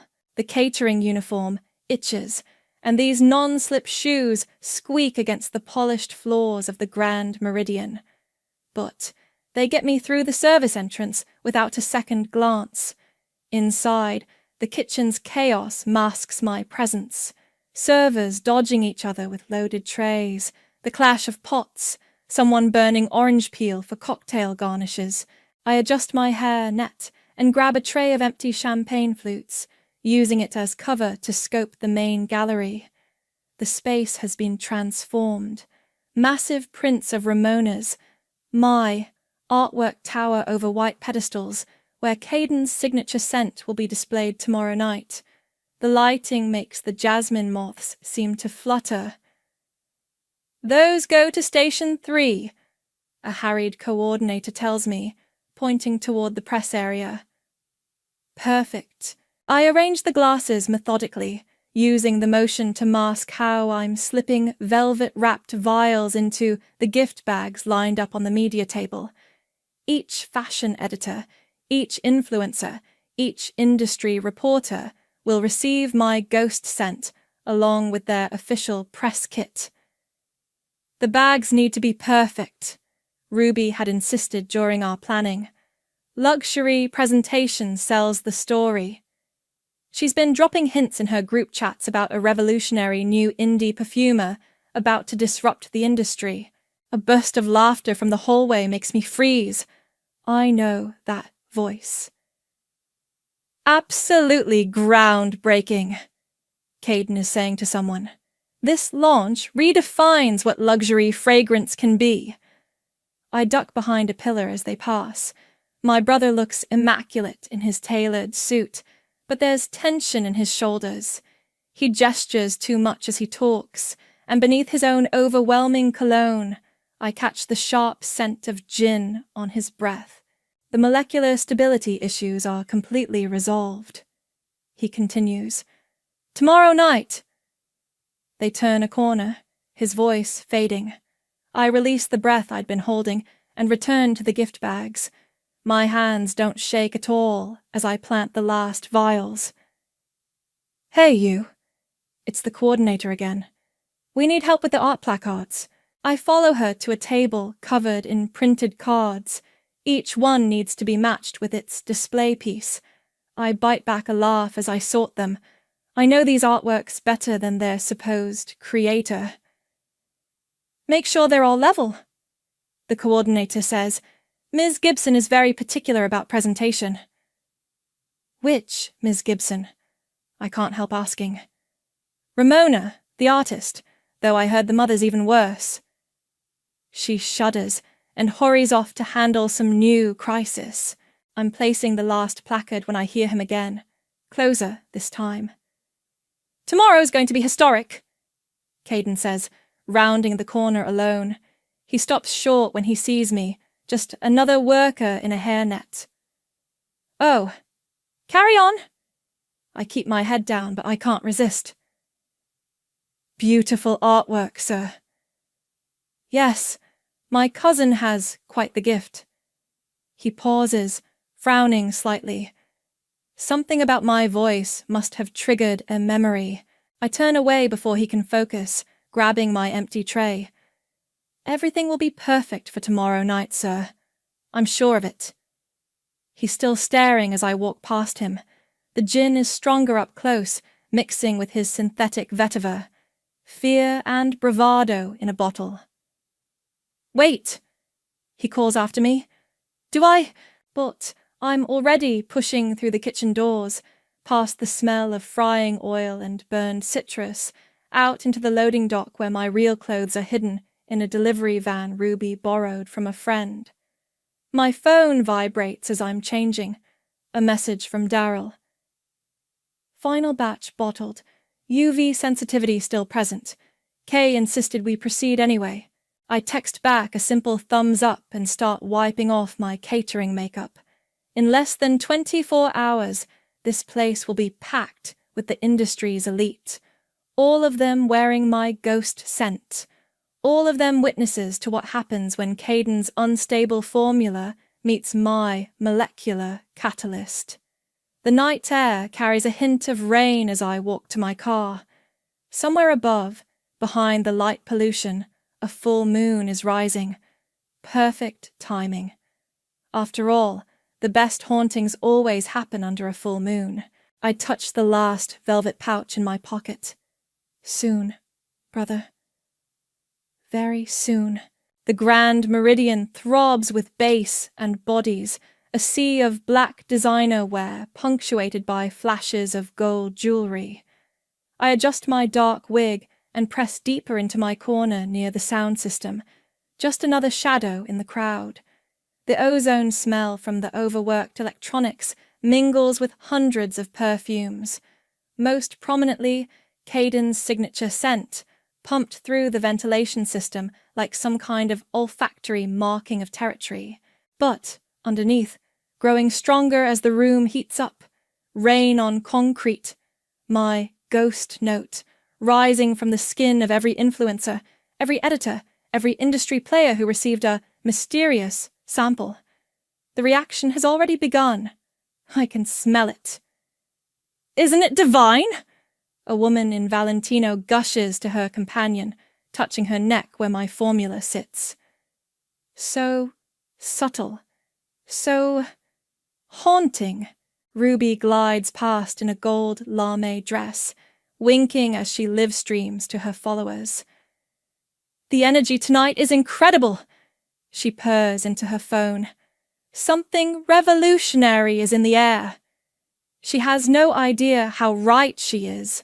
Already Caden's synthetic vetiver is starting to shift, the molecules destabilizing as they meet my catalyst. Most people won't notice yet.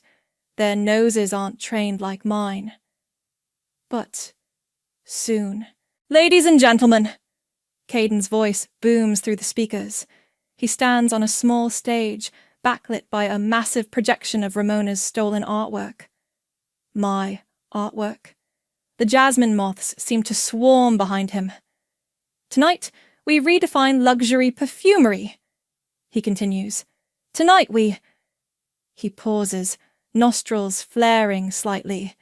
Someone near the stage is wearing a heavy dose of my ghost scent. Movement catches my eye. Mother, Cynthia, enters through a side door, diamonds glittering ice blue under the art lights. Her gaze sweeps the room with practiced precision.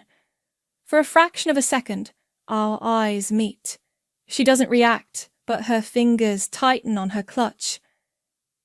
"The future of fragrance," Caden recovers, "is about innovation, about pushing boundaries." The air grows thicker as more bodies pack the space. Sweat activates the chemical reaction, accelerating it. A fashion blogger near me wrinkles her nose, touching her throat where Caden's cologne has started to turn. "What's that smell?" someone whispers. "Like spoiled milk?" Ramona works the crowd in a painted silk dress, taking credit for my art with practiced ease. "The creative process is so intuitive," she tells a cluster of admirers. "Each piece flows from pure inspiration." I create a new piece in my mind as I watch her, a woman made of stolen light, dissolving into shadows. I'll post it tonight under my latest pseudonym. The room gets warmer, the reaction spreads. More people are noticing now, exchanging confused looks as Caden's signature scent curdles on their skin. His voice takes on a slight edge as he continues his speech, though only someone who knows him would hear the panic creeping in. Mother moves through the crowd like an Arctic wind, her own custom perfume, my creation from before, a shield against the chemical chaos. She passes close enough for me to see the tension in her jaw. She knows something's wrong but can't place what. Jesus! What is that smell? A prominent critic fans his face with a program. Caden's voice rises, fighting for attention as his audience grows restless. The future of Gibson fragrances. Sorry, I need some air, a woman announces, heading for the door. Others follow. Behind Caden, the projected moths seem to multiply, their wings beating in time with the bass. The room smells of rain and concrete and spoiling synthetic vetiver, an olfactory representation of everything falling apart. Mother reaches the stage, whispering something urgent in Caden's ear. His face remains composed, but his cologne betrays him. Fear sweat activating more of my catalyst, accelerating the decay. I check my watch. Right on schedule. The bass drops, vibrating through my bones as I slip toward the exit. My work here is done. Let them search for answers in the ventilation system, in the champagne, in each other's perfumes. They won't find anything but ghost traces of rain. Behind me, Caden's voice cracks mid-sentence as the full wave of chemical reaction hits. I smile, tasting ozone and victory on my tongue. The reaction hits critical mass like a wave of invisible smoke. One moment, Caden's still desperately pitching his revolutionary fragrance. The next, 300 of Manhattan's elite simultaneously register what's happening to the scent on their skin. Oh, God. A socialite in Dior gags, pressing a hand to her throat where the cologne has curdled. What is that? The smell of spoiled milk and chemical rot floods the gallery. Phones rise like a forest of glowing rectangles, documenting the moment. Someone laughs, a sharp, startled sound that triggers more nervous tittering. Is this some kind of joke? A beauty editor fans her face with a press kit. It smells like something died in her. I press my back against a pillar, every sense heightened by adrenaline. The rubbery squeak of designer shoes on polished floor as people back away from each other. The wet pop of champagne bottles being opened in a futile attempt to mask the stench. The acrid note of collective panic rising beneath expensive deodorant. Caden stands frozen on stage, his practiced smile cracking at the edges. Under the harsh spots, sweat beads on his forehead, activating more of his cologne, making it worse. The massive screen behind him still projects my stolen artwork, jasmine moths now seeming to flee the scene. What's happening? Ramona's voice rises above the murmurs. She clutches her painted silk dress to her nose. Caden, what's wrong with the perfume? Mother moves like a shark through the crowd, whispering urgent instructions to staff. But it's too late. The reaction is chemical, molecular, impossible to stop. My ghost note hangs in the air beneath the rot. Clean rain before a storm. My dress is ruined! Someone shrieks. This stuff is turning rancid! More phones appear. Live streams start rolling. I catch fragments of influencer commentary. Biggest launch disaster since... literally decomposing on our skin. Gibson reputation in free fall. Caden grabs the microphone again. Ladies and gentlemen, please remain calm. We're experiencing a minor technical... Technical? A prominent critic laughs harshly. This is chemical warfare. My dry cleaning bill. The ventilation system kicks into high gear, but it only spreads the corrupted scent faster. People stream toward the exits, leaving half-full champagne glasses in their wake. One tips over near my feet, the liquid soaking into my shoes with a sound like distant laughter. This is sabotage, Caden announces, his voice cracking. Someone has deliberately, but nobody's listening anymore. The room's attention has fractured into hundreds of individual dramas, socialites calling their drivers, journalists dictating notes, influencers going live with increasingly dramatic reactions. Through it all, my ghost note persists, subtle, clean, a counterpoint to the chaos. Those wearing it find their skin untouched by the decay. I watch Ruby discreetly point this out to key industry players, setting up tomorrow's Whisper campaign. Mother finally reaches Caden, her diamonds flashing as she grips his arm. Even from here, I can read her lips. Shut it down. Now. Behind them, the projection flickers.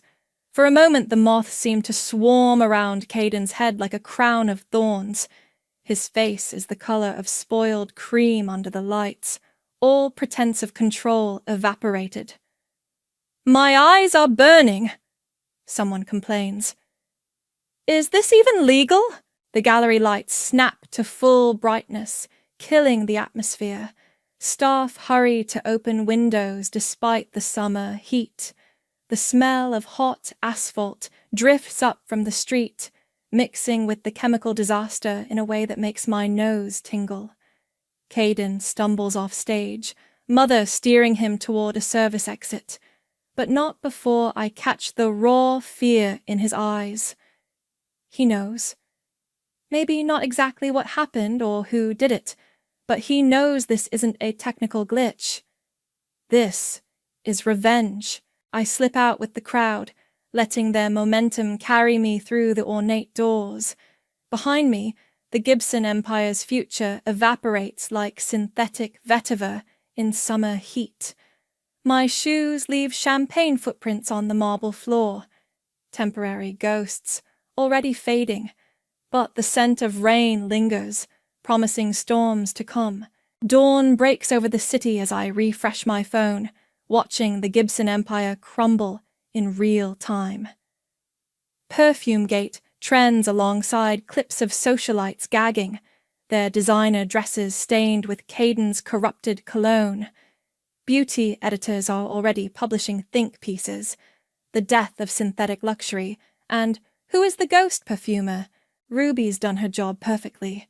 Her viral video breaks down the disaster, casually mentioning the hauntingly beautiful rain scent that somehow survived the chemical catastrophe. The comments explode with demands to know more. Your ghost is haunting all the right people, she texts. 3 major houses already DMing me about the anonymous artisan. I stop at a coffee cart, ordering something strong and sweet. The vendor's radio plays a morning show segment about the launch. Sources suggest systematic fraud within the Gibson family, including allegations of stolen artwork. My stolen artwork.